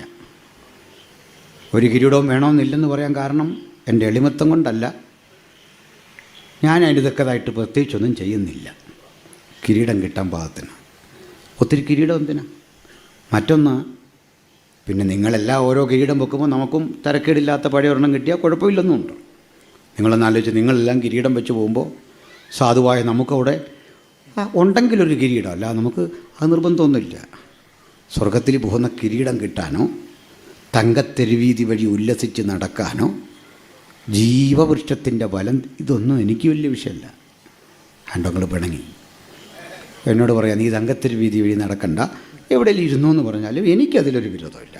എൻ്റെ കാര്യം തുറന്ന് പറഞ്ഞാൽ എന്താ കാര്യം? ഇതിനൊന്നും അല്ലെന്ന് സ്വർഗത്തിൽ പോകുന്നേ. ദാവീദ് എഴുതി വെച്ചിട്ടുണ്ട് സ്വർഗത്തിൽ പോകുന്ന എന്തിനാന്ന്. സ്വർഗത്തിലും നിന്നെ അല്ലാതെ ഞാൻ മറ്റൊന്നും ആഗ്രഹിക്കുന്നില്ല. ഈ ആഗ്രഹം എത്ര പേർക്കുണ്ട്? കിരീടം കിട്ടുന്ന കിട്ടട്ടെ, തങ്കത്തെരുവീതി വഴി പോകാമെങ്കിൽ പോകട്ടെ, പക്ഷെ എൻ്റെ ഇഷ്ടം എൻ്റെ വീണ്ടെടുപ്പുകാരനെ കാണണം, അവനെ ആലിംഗനം ചെയ്യണം, അവനെ ചുംബിക്കണം, അവനൊപ്പം യാത്ര ചെയ്യണം. എൻ്റെ പ്രണയമായവൻ, സ്നേഹമായവൻ, പ്രാണനം തന്ന് വീണ്ടെടുത്തവനോട് ചേർന്ന് ജയത്തിൻ ജീവിതം നയിക്കണം. അതിനാണ് നമ്മൾ അങ്ങോട്ട് പോകുന്നത്. ബാക്കിയൊക്കെ പിന്നാലെ വരുന്ന കാര്യം നീ മനസ്സിലായോ? പിണങ്ങരുത്. വിഷയത്തിലേക്ക് വരണം. ശ്രദ്ധിക്കണേ. ഇവിടെ ഈ കാഴ്ചക്കിടയ്ക്ക് മറ്റൊരു കാഴ്ച കണ്ടു. സിംഹാസനത്തിലിരിക്കുന്നവൻ്റെ പക്കൽ ഒരു പുസ്തക ചുരുൾ. ഈ ചുരുളിങ്ങനെ നിവർത്തിപ്പിടിച്ചിട്ട് ജീവികളുടെ നാലിൻ്റെയും നടുവിൽ നിന്നൊരു ശബ്ദം പുറത്തു വന്നു. ഈ പുസ്തകവും അതിൻ്റെ മുദ്രയും ഭേദിപ്പാൻ കരുത്തുള്ള ഒരാളെങ്കിലും ഉണ്ടെങ്കിൽ യോഗ്യനായവൻ മുമ്പോട്ട് വരട്ടെ. യോഹന്നാൻ നോക്കി, ആരെങ്കിലും യോഗ്യന്മാരുണ്ടോന്ന്. ഒരു യോഗ്യനെയും കണ്ടില്ല. മനസ്സിലായില്ലേ? ഒറ്റ യോഗ്യനെയും കാണാതെ വന്നപ്പോൾ യോഹന്നാൻ കരഞ്ഞു. അപ്പോൾ മൂപ്പന്മാരിലൊരുത്തൻ എഴുന്നേറ്റ്, കരയണ്ട. അന്നാ എനിക്ക് മനസ്സിലായത് ഈ മൂപ്പൻ IPC അല്ല, ഷാരോനല്ല, ചച്ചക്കോടല്ല, അസംബ്ലി സുഗുഡുമല്ല, WME അല്ല, ഇതൊന്നും അല്ലെന്നും. കാരണം ഈ മൂപ്പൻ്റെ ശബ്ദം കേട്ടു, കരയരുതെന്നു. കരയണ്ട. ഇതിൻ്റെ പരിചയപ്പെടുത്തി. യഹൂദഗോത്രത്തിലെ സിംഹവും ദാവീദിന്റെ വേരുമായവൻ പുസ്തകവും അതിൻ്റെ മുദ്രയും ഭേദിപ്പാൻ ജയം പ്രാപിച്ചിരിക്കുന്നു. നല്ലൊരു ഇൻട്രൊഡക്ഷൻ യേശുവിനെ പറ്റി പറഞ്ഞു. നമ്മുടെ ബാബുച്ചാനും ഞാനും വർഷങ്ങളിലെ സൗഹൃദമാണ്. അപ്പം എനിക്കും ബാബുച്ചാനും ഒരേ പ്രായമായെന്നുള്ള നിലയിലാണ് നിങ്ങളുടെ ആ ഇരിപ്പ്. കുഴപ്പമില്ല. അങ്ങനെങ്കിലും 10 പേരെന്നെ ഒന്ന് ബഹുമാനിക്കട്ടെ. ഞങ്ങളിങ്ങോട്ട് വരുമ്പോൾ ചിലത് പറയുക, ആർക്കാ ബഹുമാനം കൊടുക്കേണ്ടത്? ബഹുമാനം കൊടുക്കേണ്ടത് പ്രായത്തിന് മാത്രമല്ല. പ്രായത്തിന് ആ ബഹുമാനം കൊടുക്കുന്നെങ്കിൽ ആമയെ വേണമായിരുന്നു ബഹുമാനിക്കാനെല്ലാവരും. ആമയ്ക്ക് ഏറ്റവും അധികം പ്രായമുണ്ടല്ലേ. പ്രായം ബഹുമാനം അർഹിക്കുന്നു. പക്ഷേ അതിനൊക്കെ അപ്പുറത്ത് ഏറ്റവും ബഹുമാനം കൊടുക്കേണ്ടത് ദൈവത്തിനാണ്. സർവശക്തനാണ് ബഹുമാനം കൊടുക്കേണ്ടത്. സ്തുതിയും ബഹുമാനവും പുകഴ്ചയും എല്ലാം ദൈവത്തിനാണ്. ആരാണ് ഈ യോഗ്യൻ എന്ന് നോക്കിയപ്പോൾ പറയാ, യഹൂദഗോത്രത്തിലെ സിംഹവും ദാവീദിന്റെ വേര്. എന്തൊരു പരിചയപ്പെടുത്തല. യോഹന്നാൻ അപ്പോൾ ഒന്ന് നോക്കി, ഇതാരാ പുള്ളി? നോക്കിയപ്പോൾ മനസ്സിലാക്കുന്നു, ഇത് 2 കൊല്ലം യോഹന്നാൻ കണ്ടത്. പരിചയപ്പെടുത്തിയ മൂപ്പൻ പറയാ, യഹൂദഗോത്രത്തിലെ സിംഹം, ദാവീദിന്റെ വേര്. രാജാധികാരമുള്ള ഗർജിക്കുന്ന സിംഹത്തെ കാട്ടി അപ്പുറത്ത് പൈതൃകമുള്ള രാജകുലത്തിൽപ്പെട്ട യഹൂദഗോത്രത്തിൽപ്പെട്ട ആ സിംഹത്തിന്റെ പാരമ്പര്യത്തെപ്പറ്റി ബോധ്യപ്പെടുത്തി. പക്ഷേ ഇത് രണ്ടുമല്ലാത്തൊരു കാഴ്ച കണ്ട് യോഹന്നാൻ വിസ്മയിക്കുകയോ. അദ്ദേഹം പറയാ, ഒരു കുഞ്ഞാട് അറുക്കപ്പെട്ടതുപോലെ നിൽക്കുന്നത് ഞാൻ കണ്ടു. അതാ കൃപയനുഭവിച്ച ദൈവമക്കൾക്ക് രാജാതി രാജാവും കർത്താതി കർത്താവുമായവൻ ഒരു കുഞ്ഞാടിനെ പോലെ സൗമ്യനായി നമ്മുടെ അരികിൽ ഇന്നുണ്ട്. അവന് കഴിവില്ലാഞ്ഞിട്ടല്ല, രാജ്യത്വമില്ലാഞ്ഞിട്ടല്ല, അധികാരമില്ലാഞ്ഞിട്ടല്ല. അവൻ ഗർജിക്കും. ആ ഗർജനത്തിന്റെ മുമ്പിൽ പിടിച്ചു നിൽക്കാൻ ഉഗ്രപ്രതാപങ്ങൾക്ക് സാധിക്കില്ല. സകല മുഴങ്കാലും മടങ്ങുന്ന സർലോകരുടെയും ഭൂലോകരുടെയും അധോലോകരുടെയും മുഴങ്കാൽ മടങ്ങുന്ന നസ്രായനെ കണ്ടിട്ട് യോഹന്നാൻ പറയാ, അറുക്കപ്പെട്ട ഒരു കുഞ്ഞാടിനെ ഞാൻ കണ്ടു. രക്തമൊലിപ്പിച്ച് ജയാളിയായി നിൽക്കുന്ന ഈ കുഞ്ഞാട് ഒരു കാര്യം തെളിയിക്കുക. എന്താണ് ഈ കുഞ്ഞാട് രക്തം ചൊല്ലി നിൽക്കുന്ന അറിയണ്ടേ? ലോകത്തിൽ ഇന്ന് വരെ ചെന്നായ്ക്കളുടെ മടയിലേക്ക് ഓടിക്കയറിയ ഒരാളും തിരിച്ചു വന്ന ചരിത്രമില്ല. പിച്ചു ചീന്തി കടിച്ചു പറിച്ച് മാംസം തിന്ന് അസ്ഥിയും കടിച്ചു പറിച്ചു കുടയുമ്പോൾ ചെന്നായ്ക്കളുടെ വറ്റത്തിലേക്ക് ഇരമ്പിക്കയറി ജയമെടുത്തു വന്നവൻ ഒരാൾ മാത്രം. അവനെ ഇന്ന് രാത്രി ഉയർത്തിക്കൊണ്ട് ഞാൻ ദൈവമക്കളോടായി പറയുന്നു, ഒരനർത്ഥവും നിനക്ക് ഭവിക്കയില്ല, ഒരു ബാധയും നിന്റെ കൂടാരത്തിനെടുക്കയില്ല. മരണത്തെ ജയിച്ചവൻ നമ്മോട് കൂടെയുണ്ട്. ഒന്നിനെയും ഭയമില്ലാത്ത രാജാതി രാജാവ് കർത്താതി കർത്താവുമാണവൻ. പക്ഷേ സ്നേഹം കൊണ്ടവനിക്കവൻ കുഞ്ഞാടാണ്. ഹല്ലേലൂയ. കുഞ്ഞാട് വന്നു, കൈ നീട്ടി ഈ മുദ്രാപുസ്തകം ഇഞ്ഞു വാങ്ങി ലാഘവത്തോടെ അവനൊന്ന് തുറന്നു. ഇവിടെ മുതല നമ്മൾ വായിച്ചതിൻ്റെ ഉള്ളടക്കം ഞാൻ നിങ്ങളോട് പറയാം. 7 മുദ്രകളാകെയുണ്ട്. അതിൽ 6-ാം അധ്യായത്തിൽ 6 മുദ്രയും ഭേദിക്കും. 6 മുദ്രയിലേക്ക് നമുക്ക് പോകേണ്ട, 4 മുദ്രകൾ മതി. ഈ 4 മുദ്രകളിൽ 4 കുതിരകളെ നിങ്ങൾക്ക് കാണാം. ആ കുതിരകളുടെ നിറം ഞാൻ ആദ്യം പറയാം. 1-ാമത്തെ കുതിര ഒരു വെള്ളക്കുതിരയാണ്. 2-ാമത്തെ കുതിര ഒരു ചുവന്ന കുതിരയാണ്. 3-ാമത്തത് കറുത്ത കുതിരയാണ്. 4-ാമത്തെ കുതിരയെ സംബന്ധിച്ച് ദേവദാസൻ വായിച്ച വാക്യം നമ്മൾ കേട്ടെങ്കിലും ഒരു ഭേദഗതി ഞാൻ പറയാം. 4-ാമത്തതൊരു മഞ്ഞക്കുതിര എന്ന് മലയാളം ബൈബിളിൽ. പക്ഷെ മറ്റൊരു വിഷയമുണ്ട്. 4-ാമത്തെ കുതിര ഒരു പച്ചക്കുതിരയാണ്. നിങ്ങളെന്തിനാ അങ്ങോട്ട് നോക്കിയിരിക്കുന്നത്? ഒരനർത്ഥവും ഭവിക്കില്ലെന്ന് ഇപ്പം പറഞ്ഞിട്ടിരിക്കില്ലേ? ഞാൻ ശ്രദ്ധിച്ചേ. ഇനി നിങ്ങൾ ആരെങ്കിലും അത് ഹെൽപ്പ് ചെയ്യണമെന്നുണ്ടെങ്കിൽ അന്തസ്സായിട്ട് അവിടെ നിന്ന് എഴുന്നേറ്റ് പോയി അത് ചെയ്തോ, എനിക്കൊരു വിരോധമില്ല. അതിനല്ലല്ലോ അങ്ങോട്ട് നോക്കി. ഇനി ഒരു ശ്രദ്ധിക്കാനും പറഞ്ഞ എങ്ങനെയാ പറഞ്ഞത്? 4-ാമത്തെ കുതിര പച്ചക്കുതിര. പച്ചക്കുതിര എന്ന് പറഞ്ഞ് പറഞ്ഞു നടക്കുന്ന സാധനമല്ല. അത് വർഷങ്ങളായിട്ട് മനുഷ്യനെ പറ്റിക്കുക. കാശ് കിട്ടും എന്ന് പറഞ്ഞു. ഇത്ര നാളായിട്ട്, നൂറ്റാണ്ടായിട്ട് മനുഷ്യനെ പറ്റിച്ചുകൊണ്ടിരിക്കുക. ഇപ്പം കിട്ടും എന്ന് പറഞ്ഞല്ലേ? ആ സംഗതിയല്ല. ക്ലോറോസ് എന്ന് ഗ്രീക്കിൽ കിടക്കുന്നു കുതിരയുടെ നിറം. ക്ലോറോസ്. അതിനെക്കുറിച്ചറിയാൻ ആൺപിള്ളേരോട് ചോദിച്ചിട്ട് കാര്യമില്ല. ഇത് മെടുക്കി പെൺപിള്ളേരാണ്. കുഞ്ഞ് എന്താ ക്ലോറോസ് എന്നറിയണ്ടേ? പച്ച നിറം സസ്യങ്ങൾക്ക് നൽകുന്ന ഒരു രാസവസ്തുവുണ്ട്, ക്ലോറോഫിൽ. ക്ലോറോസ് ഹരിതക വർണ്ണം കൊടുക്കുന്ന ആ കെമിക്കലാണ്. അപ്പോൾ പച്ച നിറമാണിത്. ഇംഗ്ലീഷിൽ കിടക്കുന്ന പെയിൽ ഗ്രീൻ, വിളറിയ പച്ച. അതാ ശരി പരിഭാഷ. പക്ഷെ വിളറിയ പച്ച എന്ന് കണ്ടപ്പോൾ മലയാളത്തിൽ പരിഭാഷ ചെയ്തൊരിടത്ത് വിളറിയ പച്ച മഞ്ഞയായിരിക്കുമല്ലോ. പച്ചയില പഴുത്താൽ മഞ്ഞയാകുമല്ലോ. മഞ്ഞയല്ല, എന്നാൽ മഞ്ഞ പോലൊക്കെ ഇരിക്കും. അതുകൊണ്ട് വ്യാഖ്യാതാക്കൾ പലപ്പോഴും ഇത് മഞ്ഞയാണെന്ന രൂപത്തിൽ വ്യാഖ്യാനിച്ച് കുളവാക്കിയിട്ടുണ്ട്. ശ്രദ്ധിക്കണം, ശ്രദ്ധിച്ച് കേൾക്കണം.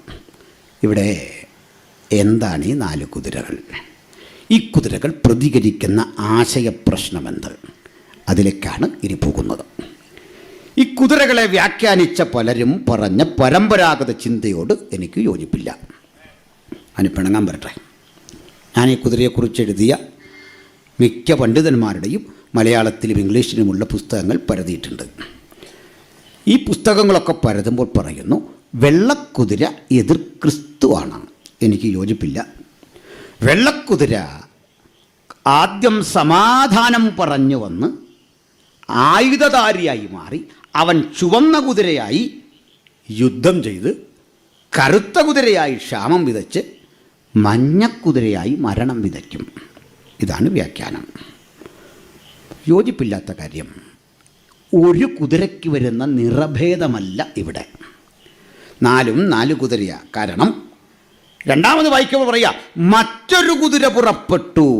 Not the same. Not the previous one. മറ്റൊരു കുതിര, അനദർ ഹോസ്. ആർട്ടിക്കിൾ മാറി, മറ്റൊരു കുതിരയാണ്. അതുകൊണ്ട് മാത്രം വിശ്വസിക്കേണ്ട. മറ്റൊരു കാര്യം കൂടെ ഉണ്ടേ. ഇതാ 4 ജീവികളുടെ ഗർജന സ്വരം. ഒന്നാം ജീവി വിളിക്കുന്നു, വരിക. വിളിച്ചത് സിംഹമുഖമുള്ളൊരു ജീവിയാണ്. സിംഹമുഖമുള്ള ജീവി വിളിച്ചപ്പോൾ വന്നത് ഒരു വെള്ളക്കുതിര. ചേരുംപടി ചേർത്ത് വെച്ചാട്ടെ. കാളമുഖമുള്ള ജീവി വിളിച്ചപ്പോൾ വന്നത് ഒരു ചുവന്ന കുതിര. മനുഷ്യമുഖമുള്ള ജീവി വിളിച്ചപ്പോൾ വന്നത് ഒരു കറുത്ത കുതിര.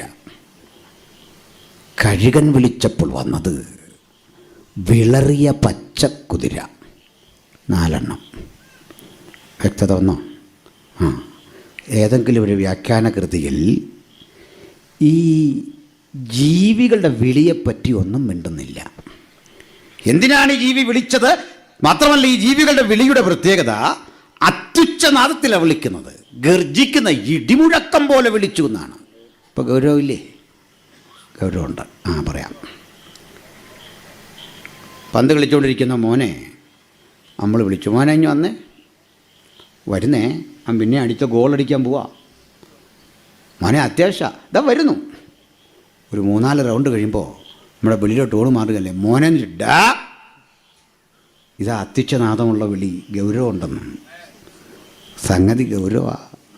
ആ വിളിയായത്. ജീവി വിളിക്കുക, വരിക. ഇതാ വന്നു, പ്രസൻ്റായിട്ടുണ്ട്.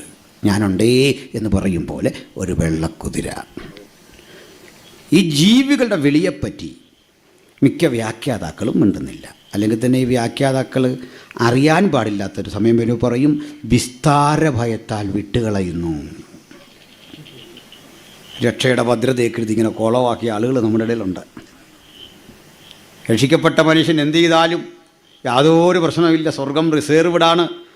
എബ്രായ ലേഖനത്തിലെ കടുകട്ടിയായ വാക്യം ഉച്ചയ്ക്ക് കൂടം കൊണ്ട് നിൽക്കുക അവരുടെ. അവിടെ നിന്ന് വിളിച്ചു പറയും, ഒരിക്കൽ പ്രകാശനം ലഭിച്ച ശേഷം അല്ലെങ്കിൽ സത്യത്തിൻ്റെ പരിജ്ഞാനം ലഭിച്ച മനുഷ്യൻ വീണ്ടും പിന്മാറിപ്പോയാൽ തങ്ങൾക്ക് തന്നെ ദൈവത്തിനെ ക്രൂശിക്കും. അവനെ മാനസാന്തരത്തിലേക്ക് പുതുക്കുവാൻ കഴിവുള്ളവരല്ല. മനസ്സിലായില്ലേ? ഒരിക്കൽ പ്രകാശനം ലഭിച്ചവൻ, വരുവാനുള്ള ലോകത്തിൻ്റെ ശക്തി ആസ്വദിച്ചവൻ, വാഗ്ദത്തത്തിൻ്റെ ആത്മാവിനെ പ്രാപിച്ചവൻ പിന്മാറിപ്പോയാൽ അവനെ രക്ഷയിലേക്ക് പുതുക്കാൻ കഴിവുള്ളതല്ല എന്ന് പച്ചക്ക് എഴുതി വെച്ചപ്പോൾ പറയുക, ഒരു കുഴപ്പവും ഇല്ലെന്ന്. എന്നാൽ അച്ഛൻ ഇതൊന്ന് വ്യാഖ്യാനിക്ക്. വിസ്താര ഭയത്താൽ വിട്ടുകളയുക. ഈ പേടി ഇതിൻ്റെ ആയുസി മാറുകയല്ല. മനസ്സിലായോ? ചിലരെ പേടി ഇഞ്ഞു വാച്ചാൽ ഞങ്ങൾ പ്രാർത്ഥിക്കുക ഇത് മാറും. ഇത് മാറുമെന്ന് പറയാനൊരു കാരണമുണ്ട്. ഞാൻ രസാവഹമായൊരു കാര്യമാണ് പറയുന്നത്. ഈ ഭയം മാറുക എന്നത് ചിലരെ സംബന്ധിച്ചിടത്തോളം അത്ര എളുപ്പമല്ല. ചിലരുടെ ഉള്ളിൽ ആ ഭയം അങ്ങനെ കിടക്കും. എന്തു വന്നാലും അതാണെന്ന് ഇങ്ങനെ ചിന്തിച്ചുകൊണ്ടിരിക്കും. ഇങ്ങനെയൊക്കെ പേടിക്കാനാണെങ്കിൽ ഞാൻ പേടിച്ചുരുകേണ്ട സമയം കഴിഞ്ഞു.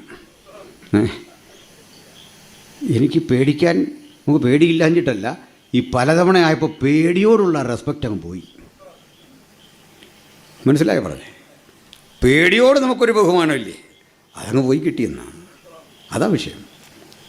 ഇപ്പോൾ ഈ വ്യാഖ്യാതാക്കൾ പലരും ഇങ്ങനെ കുഴങ്ങും, ഇങ്ങനെ കറങ്ങും, ഉത്തരം പറയാനാവില്ല. അപ്പോൾ നമുക്ക് വസ്തുതയെന്ന് കൃത്യമായി പരിശോധിച്ച് പോകാം. സന്തോഷമല്ലേ? മനസ്സിലാകുന്നില്ലേ? കൂടുതലറിയാൻ ഞാനിതൊക്കെ പ്രസംഗിച്ചിട്ട പല യൂട്യൂബിൽ കിടപ്പുണ്ട്. എൻ്റെ യൂട്യൂബ് സബ്സ്ക്രൈബ് ചെയ്യേണ്ട, മറ്റു പലയിടത്തുണ്ട്, അത് ചെയ്തു. അല്ല, ഞാൻ എനിക്കായിട്ട് ഒരു അഡ്വർടൈസ്മെൻറ്റ് പറയല്ല. മറ്റ് പലരും ചെയ്തിട്ടുണ്ട്. അങ്ങനെ ആര് ചെയ്യുന്നതിന് എനിക്ക് വിരോധമുള്ള ആളുമല്ല. ഇല്ല, എന്നോടൊരാൾ പറഞ്ഞു ലൈവ് ചെയ്യുമെന്ന് പറഞ്ഞു. ഞാൻ പറഞ്ഞു ഞാൻ മരിക്കുന്നൂടെ ചെയ്തോളാൻ പറഞ്ഞു. ഒരു വിഷയമില്ല.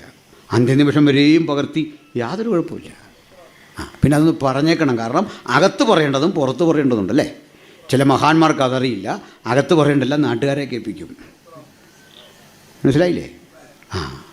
അകത്ത് വിമർശിക്കേണ്ടത്, അകത്തെ കുറ്റം ഈ പഞ്ചായത്തിൽ വേണ്ടി പോയിരുന്നു പറയുന്നതിൻ്റെ അവസ്ഥ നിങ്ങളൊന്ന് ആലോചിച്ച് നോക്കിയേ. നീ കുടുംബത്തിൽപ്പെട്ടവരാണ്. അകത്തെ കാര്യം പോയിട്ട് പുറത്ത് പറയുക. അകത്തെ കാര്യം അകത്ത് പരിഹരിക്കണം. അതിന് ലൈവ് ചെയ്യരുത്. ആഭ്യന്തര തർക്കങ്ങൾ, ആഭ്യന്തര പ്രശ്നങ്ങൾ, സ്ഥലം മാറ്റം, ഒത്തിരി പ്രശ്നങ്ങളുണ്ട്. അതൊക്കെ ചർച്ച ചെയ്യേണ്ട ഇവിടെ അകത്ത്. സന്തോഷമല്ലേ? അപ്പം ശ്രദ്ധിച്ചേ, കുതിരയെ ചേർത്ത് നമുക്കൊന്ന് വെക്കാം. ഒന്നാമത് വന്ന് ഈ ജീവിയെ പരിശോധിക്കണം. സിംഹം. പൊരുൾ വിസ്തരിക്കാൻ പോവാം, ശ്രദ്ധിച്ച് കേൾക്കണം. സിംഹം ചരിത്രത്തിൻ്റെ ഇതുവരെയുള്ള പാഠങ്ങളിൽ പ്രതിനിധീകരിക്കുന്നത് എന്താണ് എന്ന് പറയാൻ എനിക്ക് നേരെ കർത്താവിലേക്ക് തന്നെ കടക്കണം. നമ്മുടെ കർത്താവായ യേശുക്രിസ്തുവിൻ്റെ ഇഹലോകത്തിലേക്കുള്ള വരവ്, ജഡധാരിയായ യേശു വന്നത്, ജഡം ധരിച്ചത് ആകസ്മിക സംഭവമല്ല. കർത്താവ് അവതരിച്ചു എന്നല്ലേ പറയാറുണ്ട്. ആ പ്രയോഗം അത്ര ശരിയല്ല. Not incarnated but he manifested. God manifested in flesh. അവൻ ജഡത്തിൽ വെളിപ്പെട്ടു, അവതരിക്കല്ല. ഒരു പാട്ടുണ്ടല്ലോ, അവതരിച്ചത് വെറും കഥയോ, അത് കഥയാന്ന് പറഞ്ഞേക്കണം. മനസ്സിലായില്ലേ? കർത്താവ് അവതരിക്കല്ല, ജഡത്തിലിങ്ങു വന്നു. ജഡത്തിൽ വന്ന് കൃപയും സത്യവും നിറഞ്ഞവനായി നമ്മുടെ ഇടയിൽ പാർത്തു. മനസ്സിലായോ?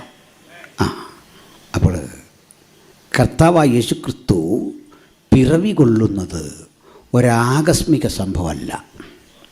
എന്ന് പറഞ്ഞാൽ യേശു ജനിച്ചു കഴിഞ്ഞ് വ്യാഖ്യാനിച്ചൊപ്പിച്ച് യേശുവിനെ ദൈവമാക്കിയതല്ല നമ്മൾ.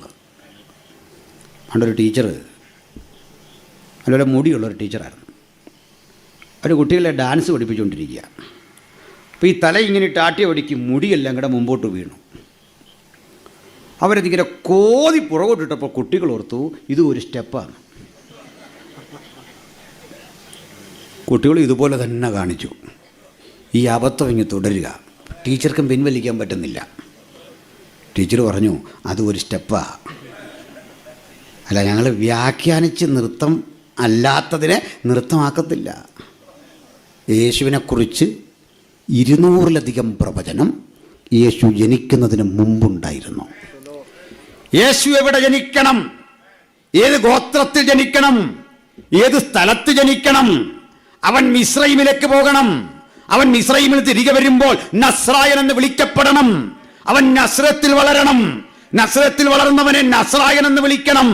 മാത്രമല്ല, 12 വയസ്സിൽ യേശുവിനെ നഷ്ടപ്പെട്ടു പോകുന്ന ആ കാലത്തിനും 18 വയസ്സിനും ശേഷമുള്ള യേശുവിന്റെ പ്രവൃത്തികളെ കുറിച്ച് വീണ്ടും നിരവധി പ്രവചനങ്ങൾ കൃത്യമായി തിരുവെഴുത്തിൽ എഴുതി വെച്ചോ.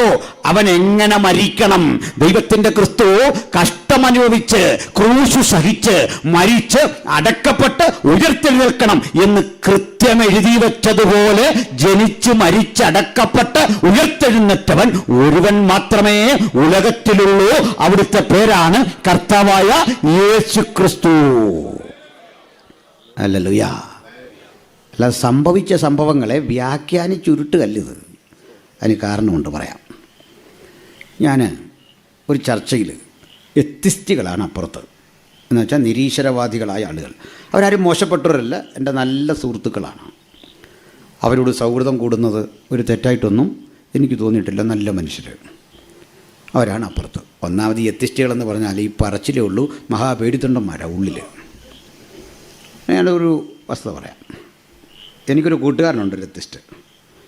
വർഷങ്ങൾക്കപ്പുറത്ത് ഞാനും അമ്മയും തന്നെ ഉള്ളൂ. ഇവൻ എന്നെ കാണാൻ വന്നു. നമുക്ക് വീട്ടിൽ പ്രാർത്ഥനയുണ്ട്. ഞാൻ പറഞ്ഞു നീ പ്രാർത്ഥനയ്ക്കിരിക്കുക, അതിനൊന്നും കുഴപ്പമില്ല, നിങ്ങൾ പ്രാർത്ഥിച്ചു.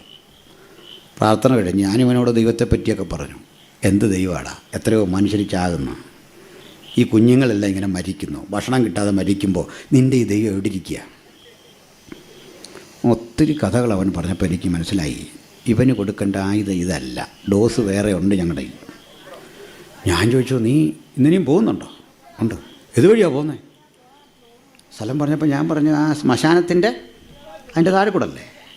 വഴികൾ കൃത്യം പറഞ്ഞു ഇടാ ഇതൊക്കെയാണെങ്കിലും നമ്മുടെ കൂടെ പഠിച്ച് ഇന്നാരും ആത്മഹത്യ ചെയ്ത് അവനെ ഇടയ്ക്ക് അവിടെ അല്ലേ. ഓരോന്നും പറഞ്ഞ് അല്പം കഴിഞ്ഞപ്പോൾ ഇവൻ പോകുന്നില്ല. ആശാൻ പോകുന്നില്ലെന്ന് ഒരു കാരണമില്ല, പോകുന്നില്ല. മനസ്സിലായില്ലേ? ചിലർക്ക് പിശാചി വിശ്വാസമില്ല, അത് തെറ്റാന്നാണ് പറയുന്നത്.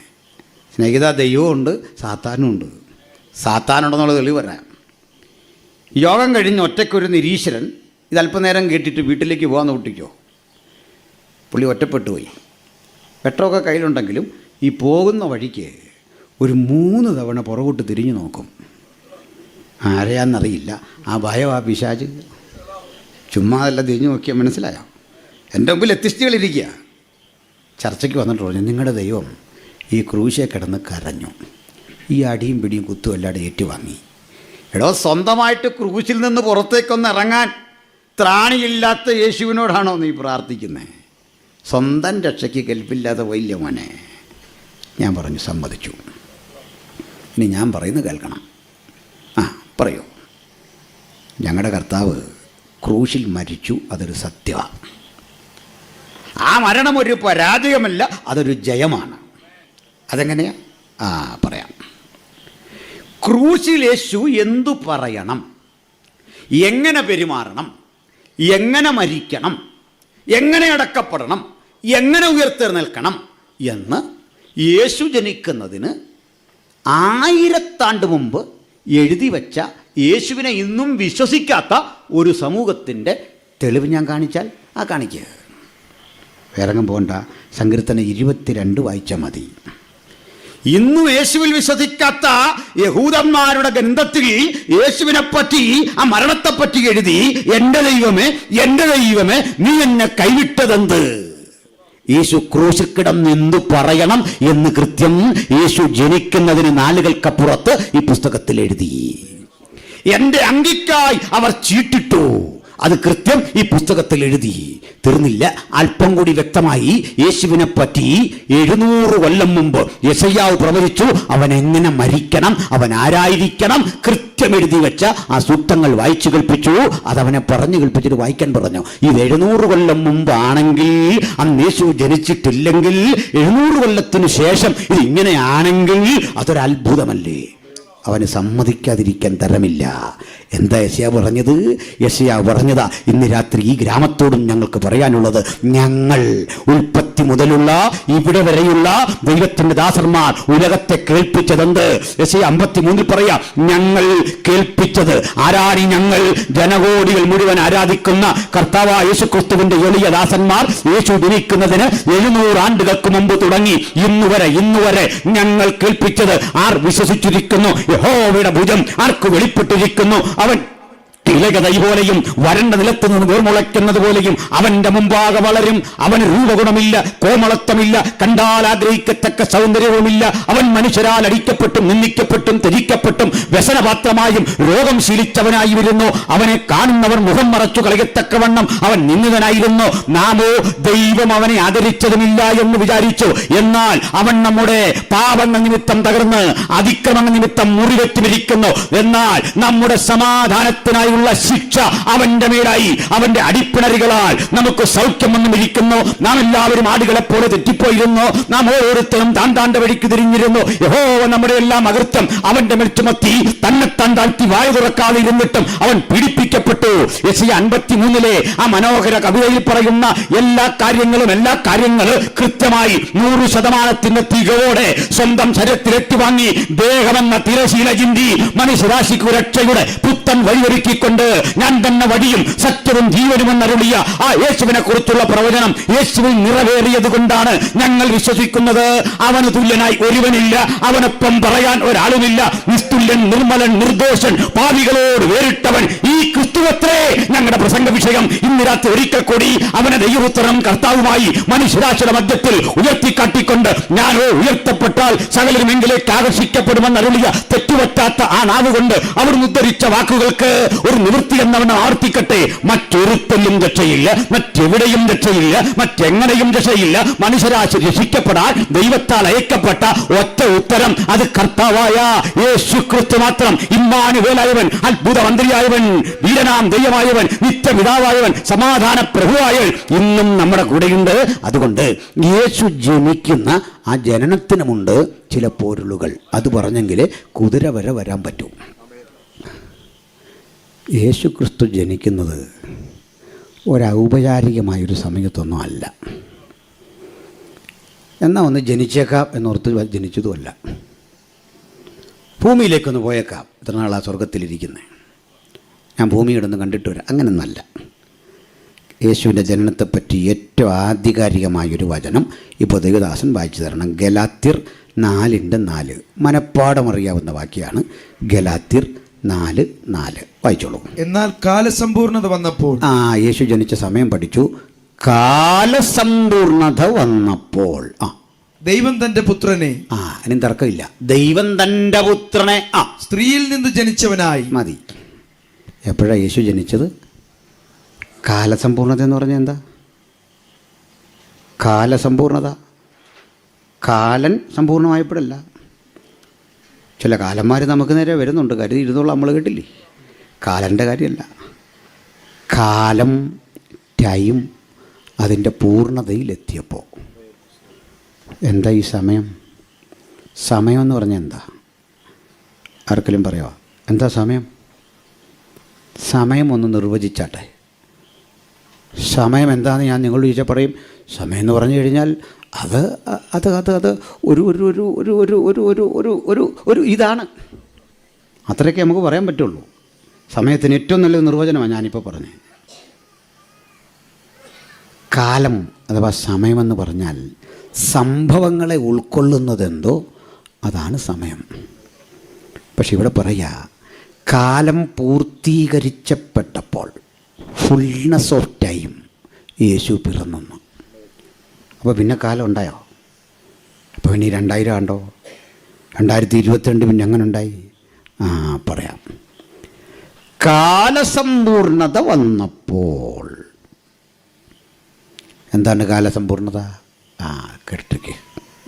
നമ്മുടെ കർത്താവായ യേശു ക്രിസ്തു ജനിക്കാൻ അനുകൂലമായ ഒരു പശ്ചാത്തലം ദൈവപിതാവിനാൽ ദൈവം ഒരുക്കിയിട്ടു എന്ന് വച്ചാൽ, കാലം ഇതിനു മുമ്പ് കാണാത്ത ഏറ്റവും ശ്രേഷ്ഠമായൊരു പരിതസ്ഥിതിയിലേക്ക് ലോകം വളർന്നു. മനസ്സിലായില്ല? പറഞ്ഞു തീരുമ്പോഴേ മനസ്സിലാവൂ. പറയാം. യേശു ജനിക്കുന്നതിന് മുമ്പ് യേശു പഠിപ്പിച്ച, യേശു പ്രസംഗിച്ച കാര്യം ലോകത്തെല്ലായിടത്തും അറിയിക്കാൻ പാകത്തിനുള്ള ഒരു ഇൻഫ്രാസ്ട്രക്ചർ, അടിസ്ഥാന സൗകര്യം പിതാവ് കരുതിയിട്ടു ഭൂമിയിൽ. അല്ലല്ല, അതിന് മനുഷ്യരെ ഉപയോഗിച്ചു. 4 സാമ്രാജ്യങ്ങൾ യേശുവിൻ്റെ തിരുപ്പിറവിയെ എതിരേൽക്കാൻ അവരറിയാതെ ഒരുങ്ങി. 4 പറയാൻ നേരമില്ല, ഞാൻ 2 വിടുന്നു. യേശു പിറവി കൊള്ളും മുമ്പ് ബാബിലോണ്യ സാമ്രാജ്യം ഉലകത്തിൽ വന്നു. അവർ ചില സംഭാവനകൾ ലോകത്ത് നൽകി. യേശു പിറവി കൊള്ളും മുമ്പ് പേർഷ്യക്കാർ ലോകത്ത് വന്നു. അവരും ലോകം ഇന്ന് കാണുന്ന അളവിൽ വളരാൻ ലോകത്തെ ചില സംഭാവനകളാൽ സജീവമാക്കി. അത് രണ്ടും ഞാൻ വിട്ടു. 3-ത്തെയും 4-ത്തെയും പറയാം. യേശു പിറക്കും മുമ്പ് മഹാനായ അലക്സാണ്ടർ ഗ്രീക്ക് സാമ്രാജ്യം, അത് നിമിത്തം ലോകം യേശുവിനെ വരവേൽക്കാൻ ഒരുങ്ങി. എങ്ങനെ? അലക്സാണ്ടർ അടുത്തടുത്ത രാജ്യങ്ങളെ വെട്ടിപ്പിടിച്ച് രാജ്യം അയാളുടെ കാൽക്കീഴിലാക്കി. രാജ്യം കാൽക്കീഴിലാക്കിയപ്പോൾ ഭൂമിയുടെ 3 ഭാഗവും അദ്ദേഹം തൻ്റെ അധീനതയിൽപ്പെടുത്തിയപ്പോൾ അദ്ദേഹത്തിന് മാസിഡോണിയ കേന്ദ്രീകരിച്ച് ലോകത്തെ മുഴുവൻ ഭരിക്കണം. അദ്ദേഹത്തിൻ്റെ കാര്യം മനസ്സിലായി. ഒരു തടസ്സമുണ്ട്. തൻ്റെ ഭാഷയിൽ താനിടുന്ന കമാൻഡ്സ്, ആജ്ഞ മറ്റുള്ളവർക്ക് അനുസരിക്കാൻ താമസം നേരിടുന്നു. കാരണം ഭാഷ മനസ്സിലാകത്തില്ല. അതാ കാര്യം. മനസ്സിലായോ? ഭാഷ മനസ്സിലാകത്തില്ല. ബാഹ്യവും ബഹനവും സമശികയാ, നമുക്ക് മനസ്സിലാകത്തില്ല. ഈ ബാഹ്യവും ബഹനവും എന്ന് കേൾക്കുമ്പോഴേ ഞാനിങ്ങനെ പോക്കറ്റിൽ തപ്പും. രൂപയുടെ മൂല്യം പോയോ എന്നൊരു പേടി, വണ്ടിക്കൂലി. ഈ ഹിന്ദി ഭയങ്കര ഇഷ്ടമായിരുന്നു എനിക്ക്. പക്ഷേ ഇപ്പോൾ ഹിന്ദി എന്ന് കേൾക്കുമ്പോഴേ പേടിയാ പിണക്കമല്ല. അപ്പോൾ ശ്രദ്ധിച്ച്, ഭാഷ അറിയാമെങ്കിൽ ലോകത്തെ ഭരിക്കാൻ പറ്റും, ലോകത്തെ കൺട്രോൾ ചെയ്യാൻ പറ്റും. ആജ്ഞ ഇട്ടാൽ താഴെയുള്ളവർക്ക് മനസ്സിലാവില്ലെന്ന്. ഭാഷ വേണം. അതിനാ ചർച്ചക്കോടിൻ്റെ ഓവർസിയർ ആകുമ്പോൾ പറയുന്നത് ഇംഗ്ലീഷ് അറിയാമെന്നൊക്കെ ചോദിക്കും. എന്തിനാ? താഴെ വരെ സംഗതി വരണം. അതിനാ അസംബ്ലീസ് കോഡിലൊക്കെ സൂപ്രണ്ടാണെങ്കിൽ അത് ഇൻ്റർനാഷണലായി ഉണ്ട് കേട്ടോ. അതുണ്ടാ, അല്ല മോശമായിട്ട് പറഞ്ഞല്ല. അവർക്ക് ലോകത്തെല്ലായിടത്തും ശക്തിയുണ്ട്, അതുണ്ടാ, സാന്നിധ്യമുണ്ട്. അതോർത്ത് വിഷമിക്കേണ്ട, നമുക്കും ശക്തി ഉണ്ടാക്കാം ലോകം മുഴുവൻ. ഇത് ഐക്യ കൺവെൻഷനല്ലേ, ഞാൻ ഇവരെ മാത്രം ഈ പേര് പറയുന്ന സ്നേഹം കൊണ്ടാട്ടോ. സ്തോത്രം. കേൾക്കുന്നവർക്കും ഞാൻ IPC ഷാരോനും ചർച്ചകൂടും മാത്രം പറയുന്നത് എന്താണ്, നമ്മുടെ മൂത്ത ചേട്ടന്മാരുടെ കാര്യം വേണ്ടി ആദ്യം പറയാൻ. നല്ലതിനാണെങ്കിലും തീയതാകണമെങ്കിലും ആദ്യം യഹൂദനും പിന്നെ യവനനും, അതുകൊണ്ടാണ്. വഴക്ക് പറഞ്ഞാലും അങ്ങനല്ലേ. പ്രസംഗരാകട്ടെ, ശുശ്രൂഷകന്മാരാകട്ടെ, പ്രവാചകന്മാരാകട്ടെ, എല്ലാം കയറി മേയുന്നത് ഇവിടെ വഴക്ക് പറയുന്നവരെ. പോട്ടെ, ഞങ്ങളൊക്കെ ഇവിടെ കിടന്നല്ലേ ഈ അടിച്ച് തകർക്കുന്നത്. വഴക്ക് പറയുമ്പോഴും സ്നേഹിക്കുമ്പോഴും അങ്ങനെ വേണം. അതുകൊണ്ട് പറഞ്ഞാൽ വേറൊന്നും പേർത്ത് ചിന്തിക്കില്ലേ. അപ്പോൾ അലക്സാണ്ടർ ലോകത്തെ മുഴുവൻ ഭരിക്കാൻ ഭാഷ ഒരു പ്രശ്നമായപ്പോൾ പുള്ളി വിട്ടില്ല. അങ്ങനെ വ്യാകരണ സ്കൂളുകൾ സ്ഥാപിച്ച് ലോകത്തെല്ലായിടത്തും തൻ്റെ ഭാഷയായ ഗ്രീക്ക് എത്തിച്ചു. അങ്ങനെ യേശു പിറക്കുന്നതിൻ്റെ 300 കൊല്ലം മുമ്പ് ലോകം മുഴുവൻ ഏകദേശം ഒരു ഭാഷയുടെ കീഴിലെത്തി. ആ ഭാഷയുടെ പേര് ഗ്രീക്ക് അല്ലെങ്കിൽ യവനായ. കേട്ടല്ലോ, യവനായ. മക്കൾ പഠിക്കുന്ന പലതും ഗ്രീക്കാണ്. മാത്തമാറ്റിക്സ് പഠിക്കുകയല്ലേ മക്കളെ, അത് ഗ്രീക്കാണ് പലതും. Sine theta, cos theta, tan theta, sigma, ഇങ്ങനെയൊക്കെ പഠിക്കില്ലേ. ഇതൊക്കെ പറഞ്ഞപ്പോൾ നമ്മളിപ്പലരും തിന്നുകൊണ്ടിരിക്കുകയായിരുന്നു. വേറെ തീറ്റയാണെന്നാ ഓർത്തല്ലേ, ഇതൊക്കെ ഗ്രീക്കായിരുന്നു. ഇനി പ്രായമായി കഴിയുമ്പോൾ നഴ്സിങ്ങിന് കുട്ടി പോവില്ലേ, ആ കുട്ടിയോട് ചോദിക്കുക എവിടെയായിരുന്നു ഡ്യൂട്ടി. ആ കുട്ടി നമ്മളോട് പറയും നെഫ്രോളജിയിലായിരുന്നു. നെഫ്രോൺ ഗ്രീക്ക് വേട, ന്യൂറോൺ ഗ്രീക്ക് വേട. ഞാൻ നിൻ്റെ ഹൃദയങ്ങളെയും ഉൾപ്പൂവുകളെയും ആരായുന്ന ദൈവം. ഗ്രീക്കിൽ വായിച്ചു, എനിക്ക് നിൻ്റെ നെഫ്രോണും അറിയാം, കാർഡിയായും അറിയാം. കാർഡിയ മീൻസ് ഹൃദയം, കാർഡിയോളജി.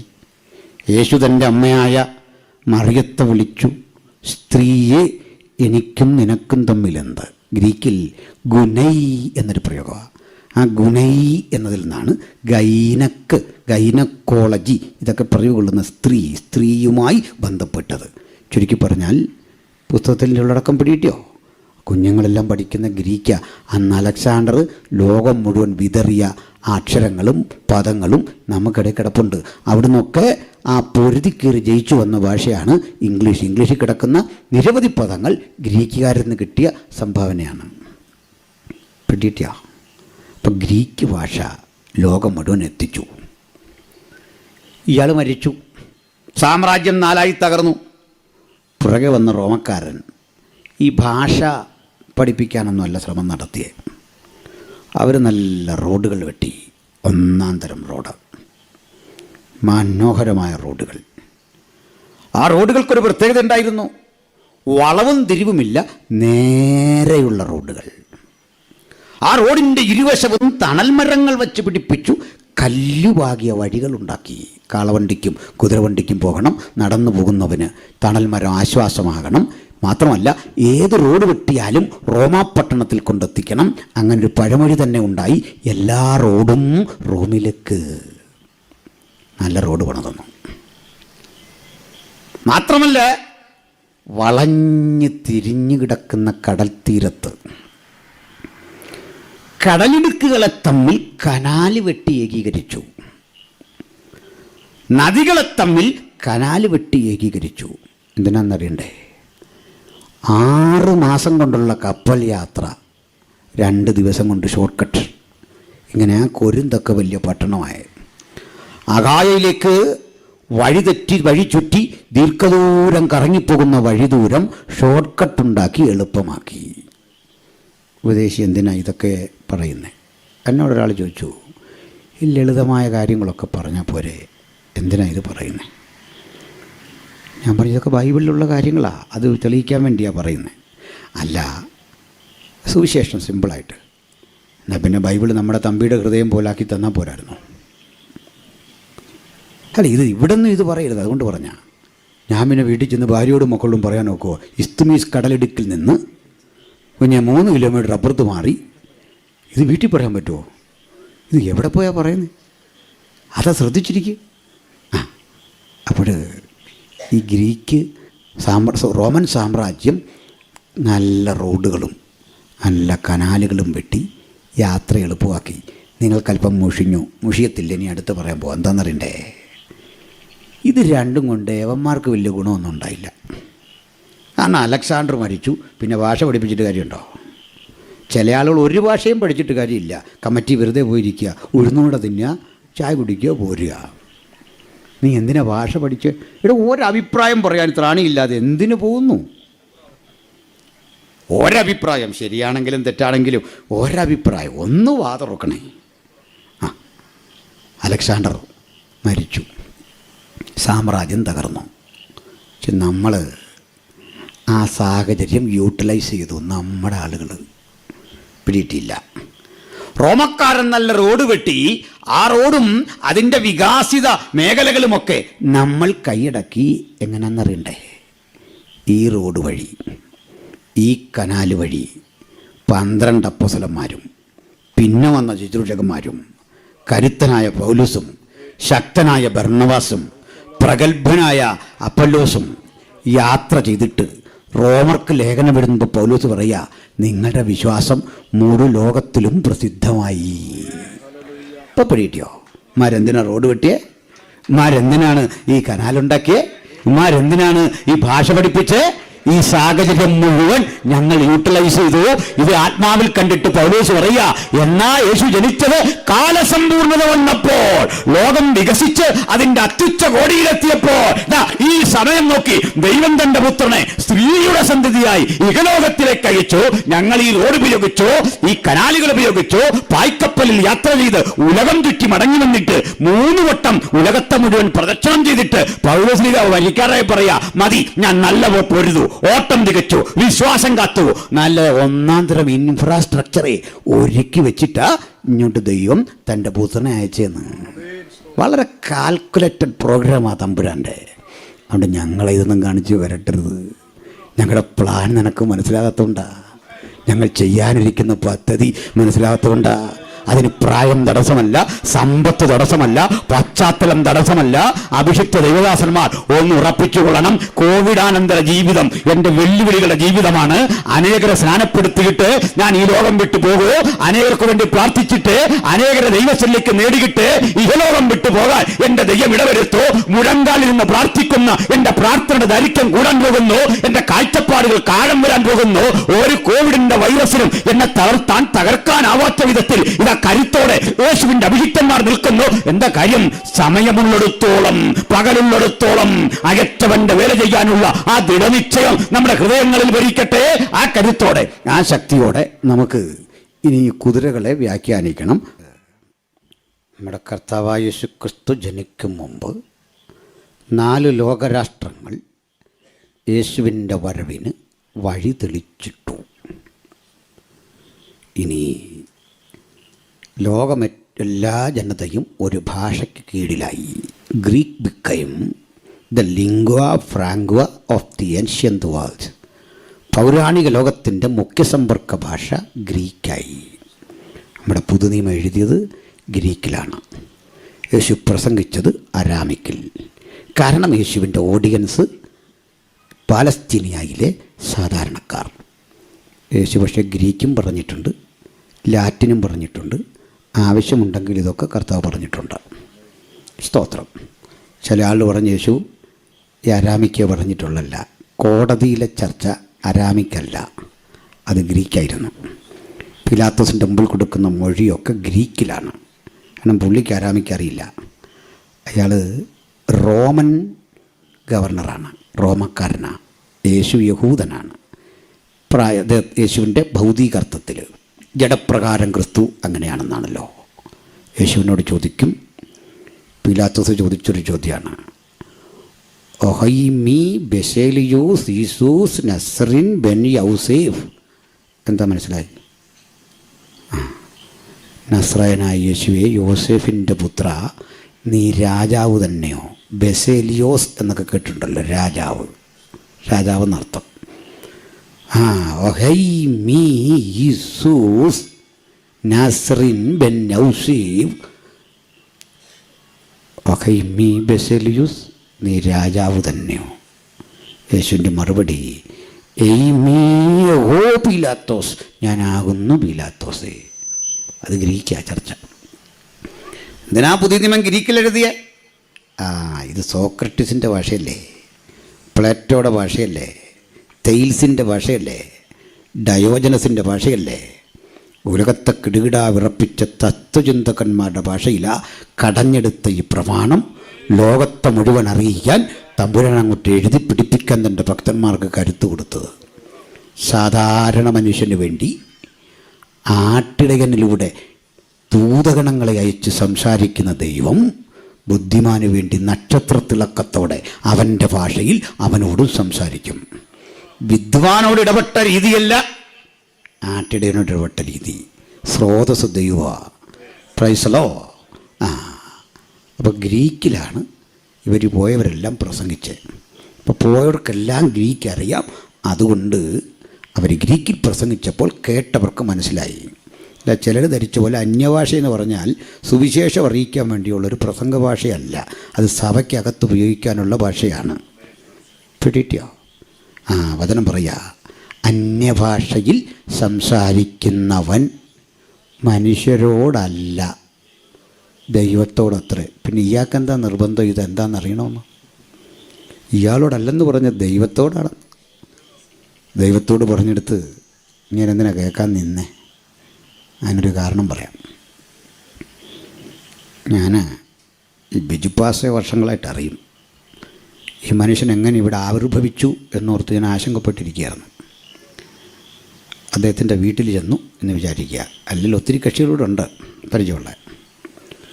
അപ്പോൾ ഞാനും ഈ ഹൈ റേഞ്ചിൻ്റെ ഒരു പ്രൊഡക്ഷനാണെന്ന് നിങ്ങളിൽ പലർക്കും അറിയില്ല അല്ലേ? കൊടുത്തുകാരനാണ്. അധിക ദൂരമില്ല. എൻ്റെ അമ്മ വീട് ഏലപ്പാറയാണ്. ഇപ്പോഴും ചില വേരുകൾ അവിടെ ഉണ്ട്. അപ്പോൾ കുറേ സ്ഥലവും അവിടെ ഉണ്ട്. പക്ഷേ ഇത് തല വെച്ച് അളക്കാൻ പറ്റുള്ളൂ. അതിൽ ഇതുണ്ട് ഇങ്ങനെ കാണിക്കാൻ പറ്റും. ഇങ്ങനെ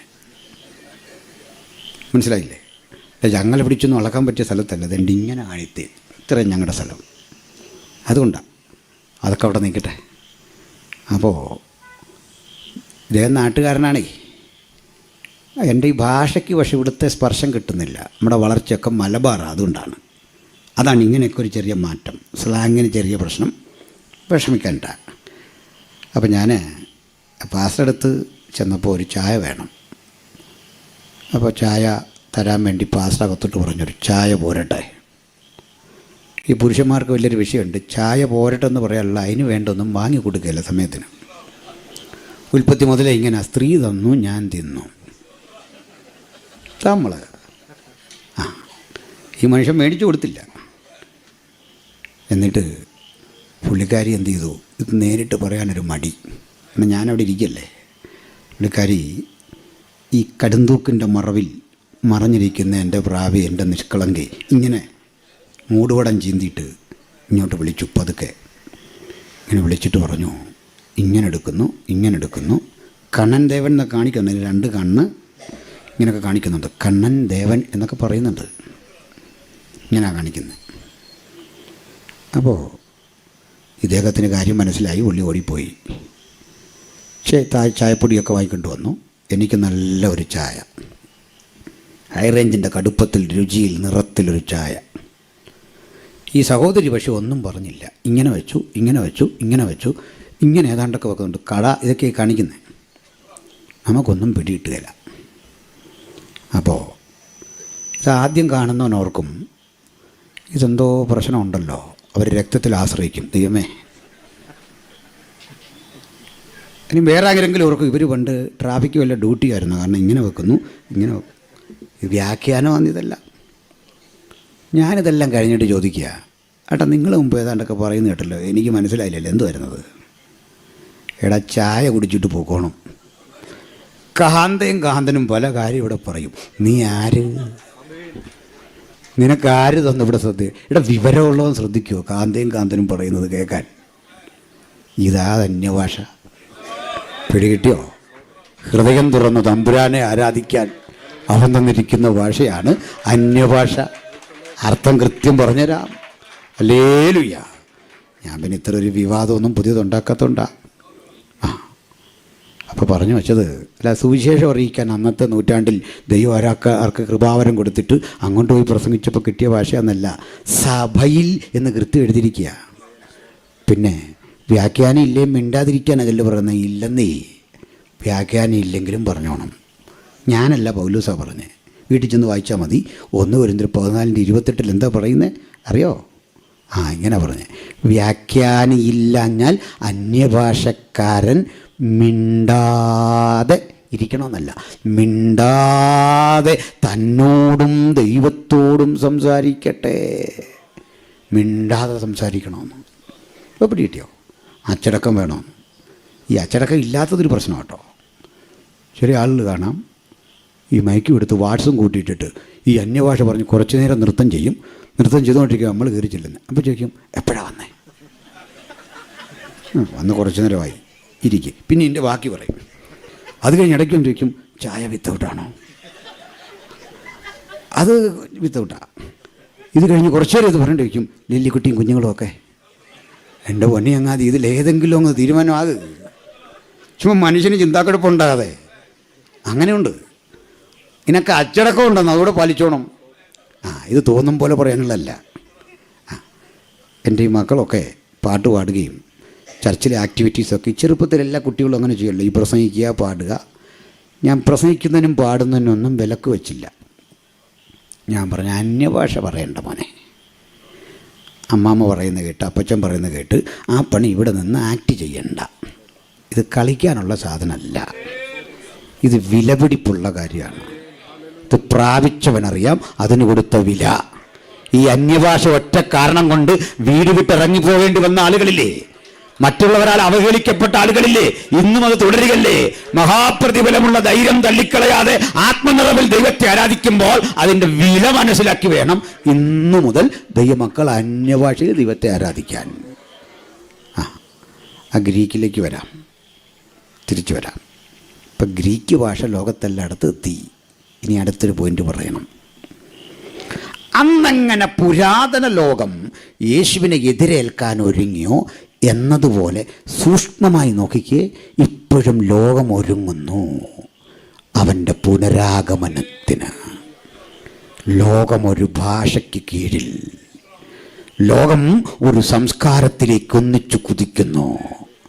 ലോകം ഏറ്റവും ഒന്നാം തരം റോഡുകൾ ലോകത്തെല്ലായിടത്തും, ലോകത്തേറ്റവും മനോഹരമായ ടെലികമ്മ്യൂണിക്കേഷൻ അല്ലെങ്കിൽ വാർത്താവിനിമയ സംവിധാനങ്ങൾ, ഇൻ്റർനെറ്റിൻ്റെ കണ്ടെത്തൽ, എത്ര ആയിരങ്ങൾ പതിനായിരങ്ങൾ ഇന്ന് രാത്രി ഈ വചനം കേട്ടുകൊണ്ടിരിക്കുക. ലോകം ഇന്ന് ഈ വിധത്തിലായിത്തീർന്ന അതിൻ്റെ വികസനത്തിൻ്റെ അത്തിച്ചകോടിയിൽ നിൽക്കുമ്പോൾ ഇത് എവിടേക്കാ ലോകം പോകുന്നൊക്കെ അറിയണ്ടേ? രാജ്യത്തിൻ്റെ ഈ സുവിശേഷം മുഴു ലോകത്തോടും പ്രസംഗിക്കും. അപ്പോൾ യുഗാവസാനം വരുമെന്നുള്ള അവിടുത്തെ പ്രവചനം നിവൃത്തിയാകേണ്ടതിന് ലോകം ഒരുങ്ങുന്ന കാഴ്ച നിങ്ങൾ കണ്ടുറന്ന് കാണണം. ലോകത്തെ ഇങ്ങനെ ഒരുക്കാൻ ദൈവത്താൽ അയക്കപ്പെട്ട 4 ശക്തികളാ, 4 കുതിരകൾ. പറയാം. ഒന്നാമത്തെ കുതിര വെള്ളയാണ്, വിളിച്ചത് സിംഹമാണ്. സിംഹമുഖമുള്ള ജീവി, വെള്ളക്കുതിര വന്നു. പ്രിയപ്പെട്ടവരെ, സിംഹം ഗ്രേറ്റ് ബ്രിട്ടൻ്റെ ചിഹ്നമാണ്. ലോകമെന്നായിരിക്കുന്ന അളവിലേക്ക് വളർന്നത് ഗ്രേറ്റ് ബ്രിട്ടൻ്റെ ഇടപെടൽ കൊണ്ടാണ്. ഒറ്റ വാക്ക് നിങ്ങളോട് കൂടുതൽ പറയണ്ടല്ലോ. ഈ കൃഷി എന്ന് പറഞ്ഞാൽ നമ്മളൊക്കെ എന്താ മനസ്സിലാക്കിയേ? ഇവിടെ സായിപ്പ് പഠിപ്പിച്ചപ്പോഴാണ് കൃഷി എന്താ നമുക്ക് മനസ്സിലായേ. 2 കപ്പയും കുഴിച്ച് വെച്ചു, ഒരു ചേമ്പും വെച്ചിട്ട് പറയാം കൃഷി. ഇതായിരുന്നു പണ്ട് നമ്മൾ. ഇല്ല, കാട്ടിൽ കയറി കിഴങ്ങ് മാന്തി അടിക്കുകയായിരുന്നു. സായിപ്പ് വന്നപ്പോഴാണ് പ്ലാന്റേഷൻ ഉണ്ടായത്. മനസ്സിലായോ? ആ പ്ലാന്റേഷനിലേക്ക് പോകാനാ അവൻ റോഡ് വെട്ടിയേ. വെള്ളക്കാരൻ, ഇങ്ങനെ ഒത്തിരി ഉണ്ട് പറയാൻ. വെള്ളക്കാരൻ വന്ന ശേഷമാണ് ലോകത്ത് കോടതി ഉണ്ടായത്. IPC ഉണ്ടല്ലോ, ഇന്ത്യൻ പീനൽ കോഡ്, സായിപ്പ് ഉണ്ടാക്കിയതാണ്. അറിയാമോ? മെക്കാളെ പ്രഭുവിൻ്റെ കാലത്ത് ഉണ്ടാക്കിയ സാധന ഇന്ത്യൻ പീനൽ കോഡ്. മനസ്സിലായോ? തെറ്റിക്കല്. ഭരണഘടന വേറെ, പീനൽ കോഡ് വേറെ. CRPC IPC എന്നൊക്കെ കേട്ടിട്ടില്ലേ? കേൾക്കുകയാകാനുള്ള കുറ്റമൊന്നും ചെയ്തേക്കല്ല്. കഠിന തടവൊക്കെ കേട്ടിട്ടില്ലേ? ഇത് ബ്രിട്ടീഷുകാരനുണ്ടാക്കിയ സാധനമാണ്. അതിനു മുമ്പ് ഏത് കുലത്തിൽപ്പെട്ടവൻ കുറ്റം ചെയ്തോ അതിനനുസരിച്ചായിരുന്നു ശിക്ഷ. ഒരേ കുറ്റം ബ്രാഹ്മണനും ക്ഷത്രിയനും വൈശ്യനും ചെയ്താൽ 4 ശിക്ഷ. ശൂദ്രന് കിട്ടുന്ന ശിക്ഷ, കുറ്റം ചെയ്തവൻ്റെ കുറ്റം തെളിയിക്കാൻ ഒരു മൺകുടത്തിൽ പാമ്പിനെ അടച്ചിട്ട് വിഷപ്പാമ്പിനെ മൺകുടത്തിലാക്കിയിട്ട് ഒരു നാണയമോ മോതിരമോ അതിലിടും, പാമ്പിൻ്റെ കടിയേക്കാതെ എടുക്കണം. ഞാനപ്പോൾ അച്ഛൻ ആദ്യം ഇട്ട് കാണിക്കാൻ പറഞ്ഞേനെ, സത്യസന്ധനല്ലേ ഇട്, സത്യം തെളിയിക്കുന്ന പണിയാണ്.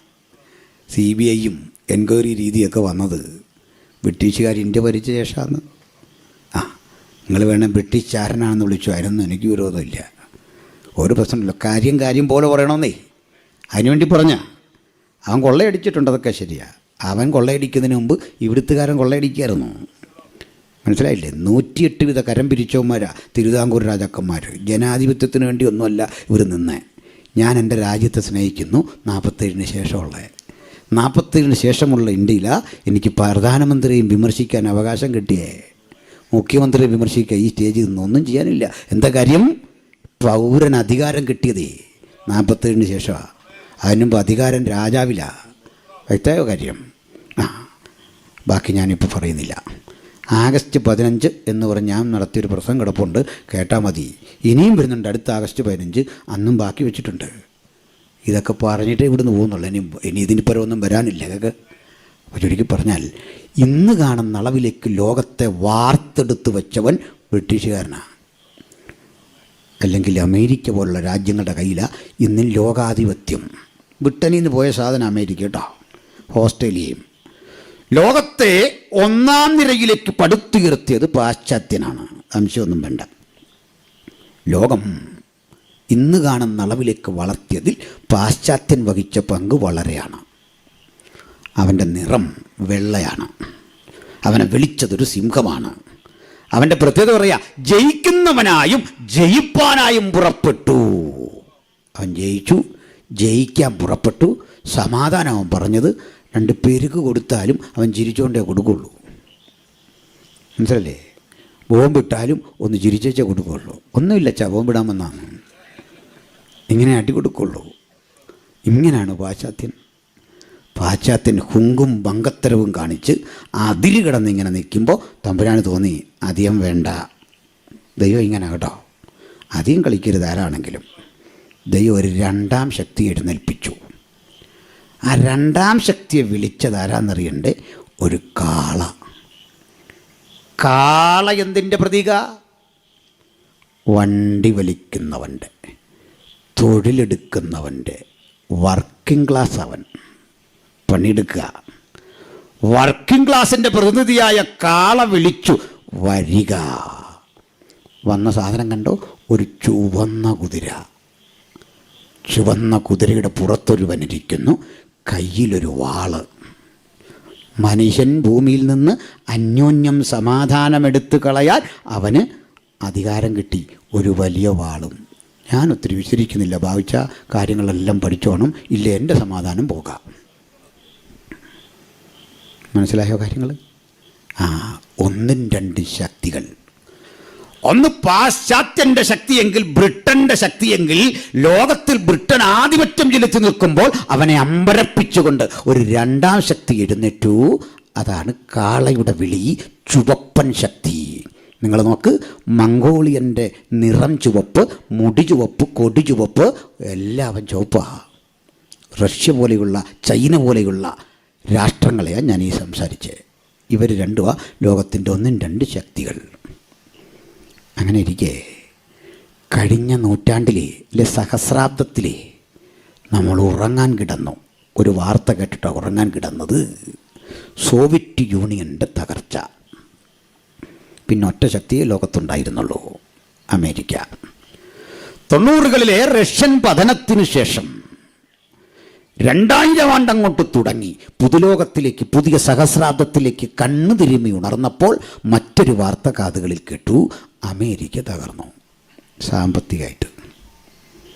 അങ്ങനെ 1-ഉം 2ഉം രാഷ്ട്രങ്ങൾ ഡിക്ലൈൻഡായി. എന്നാലും അവനാ ശക്തി. മനസ്സിലായോ? അങ്ങനെ ഇരിക്കെ 1-ഉം 2ഉം ശക്തിയെ കഴിഞ്ഞിട്ട് സാമൂഹ്യ ശാസ്ത്രം പിന്നെ വരുന്നവനെ വിളിക്കുന്നതാ തേർഡ് വേൾഡ്, അഥവാ 3-ാം ലോകം. മൂന്നാം ലോകത്തിൻ്റെ പ്രത്യേകതകൾക്ക് ഒന്നാം ലോകം വെളുപ്പായിരുന്നെങ്കിൽ രണ്ടാം ലോകം ചുവപ്പാണ്, മൂന്നാം ലോകം കറുപ്പാണ്. തേർഡ് വേൾഡ്, പാശ്ചാത്യൻ, മംഗോളിയൻ, മൂന്നാം ലോകം കറുപ്പാണ്. കറുപ്പിൻ്റെ ഒരു ആധിപത്യത്തിലേക്ക് ലോകം പോയി. കറുത്ത വർഗത്തിൽപ്പെട്ട ആഫ്രിക്ക സമൂഹമടക്കം ലോകത്തിൻ്റെ ഭൂരിപക്ഷമുള്ള ജനതയുടെ കരങ്ങളിലേക്ക് അധികാരം ഒബാമയെപ്പോലെയുള്ള ആളുകളിലൂടെ ഡിസ്ട്രിബ്യൂട്ട് ചെയ്ത് മൂന്നാം ലോകം ശക്തിപ്പെടുമ്പോൾ ആ മൂന്നാം ലോകത്തിലെ കരുത്തനരെന്നറിയണ്ടേ, ലജ്ജിക്കണ്ട, നമ്മൾ ഇന്ത്യയാണ് തേർഡ് വേൾഡിലെ പവർ. മനസ്സിലായോ? പാകിസ്ഥാൻ, അഫ്ഗാനിസ്ഥാൻ, നേപ്പാൾ, മ്യാൻമാർ, ആഫ്രിക്ക, അങ്ങനെ ഇങ്ങനെയുള്ള ഈ രാജ്യങ്ങളെ മൊത്തം എടുക്കുക, അതിൽ കരുത്തര് നമ്മളാണ്. പക്ഷെ തേർഡ് വേൾഡിൻ്റെ മൊത്തം പ്രശ്നം മനുഷ്യാവകാശ പ്രശ്നം. ഭക്ഷണമില്ല, വെള്ളമില്ല, കുടിപാർക്കാൻ വീടില്ല, ദാരിദ്ര്യം, മരുന്നില്ല, മക്കൾ ഇഷ്ടം പോലുണ്ട് ഈ രാജ്യങ്ങളിൽ, കുഞ്ഞുങ്ങൾ ധാരാളം, പരിരക്ഷയില്ല, പോഷകാഹാരമില്ല. അപ്പോൾ കയ്യിൽ തുലാസം പിടിച്ചൊരുത്തനിരിക്കുന്നു. അപ്പോൾ ജീവികൾക്കിടയിൽ നിന്നൊരു ശബ്ദം, അധിക ആഹാരം തീർക്കരുതേ, പണത്തിന് ഇരുടങ്ങഴി ഗോതമ്പ്, പണത്തിന് മൂന്നിടങ്ങഴി യവം. ഒന്നുകൂടി പറഞ്ഞു, എണ്ണയ്ക്കും വീഞ്ഞിനും കേടുവരുത്തരുതേ. ഞാനിത് 10 വർഷം മുമ്പ് പ്രസംഗിച്ചത് ഇപ്പോഴും ഭദ്രമായി യൂട്യൂബിൽ കിടപ്പുണ്ട്, കേട്ടു നോക്കണം. ഞാൻ അന്ന് പ്രസംഗിച്ച കാര്യം എന്താണെന്നറിയണ്ടേ? എണ്ണ ഇന്ധനത്തിൻ്റെ പ്രതീകമാണ്, വീഞ്ഞ് മരുന്നിൻ്റെ പ്രതീകമാണ്. മൂന്നാം ലോക രാജ്യങ്ങൾ വൻതോതിൽ ഇന്ധനം ഉപയോഗിച്ച് തീർക്കുന്നു, പോഷകാഹാരക്കുറവുണ്ട് മരുന്ന് ഉപയോഗിച്ച് തീർക്കുന്നു, ഭക്ഷണക്കുറവുണ്ട് ഇവയെല്ലാം ഉപയോഗിച്ച് തീർക്കുന്നു. എണ്ണ കുറയ്ക്കണം, വൈൻ കുറയ്ക്കണം, മരുന്ന് കുറയ്ക്കണം, പാചകവാതകം കുറയ്ക്കണം. ഇതൊക്കെ അന്ന് ഞാൻ പ്രസംഗിച്ചത് പാചകവാതകം എന്ന് പറഞ്ഞ് തന്നെ കൃത്യം കിടപ്പുണ്ട്. മനസ്സിലായി ഇന്നത് യാഥാർത്ഥ്യമായത്? ഇതാ മൂന്നാമത്തെ ശക്തി. ഈ മൂന്നാം ശക്തി നിൽക്ക ചെയ്ത് ഒരു നാലാം ശക്തി ഇവിടെ കിടപ്പുണ്ട്. നാലാം ശക്തിയുടെ നിറം പച്ചയാണ്. പച്ച വിളറി എന്നുള്ളത് മറ്റൊരു സത്യം. അപ്പം മഞ്ഞ പോലായി വിളറിയ പച്ച. പച്ച ലോക ഭീകരതയുടെ പേരാണ്, പ്രതീകമാണ്. ഉച്ച സമയത്ത് ടിഫിൻ ബോക്സ് തുറന്ന് ഭക്ഷണം കഴിക്കാൻ ഒരുമ്പെടുന്ന പിഞ്ചോമന ഇവിടെ തുറക്കുകയും പൊട്ടിത്തെറിച്ചു. അഫ്ഗാനിൽ 127 പേർ ഇരിക്കുന്ന കലാലയത്തിൽ തീയാളിപ്പടർന്നു. സാറും കുഞ്ഞും ഒക്കെ മരിച്ചു. കലാലയം പുകച്ചുരുൾ കൊണ്ട് നിറഞ്ഞു. ഭീകരത താണ്ഡവമാടുന്ന അത്തരമൊരു ലോകം അറബി രാജ്യങ്ങളുടെ രൂപത്തിൽ നമ്മുടെ മുമ്പിലുണ്ട്. ഞങ്ങളൊന്നും ഇത് വെറുതെ പറയുന്നല്ല. ഈ പാവപ്പെട്ട ഉപദേശി 4 കൊല്ലം മുമ്പ് 10 കൊല്ലം മുമ്പ് പ്രസംഗിച്ച കാര്യം ഇതാ ഇന്ന് യാഥാർത്ഥ്യമായിട്ടുണ്ട്. നാലാം ശക്തി വിചരിക്കുന്നില്ല, നേരമില്ല.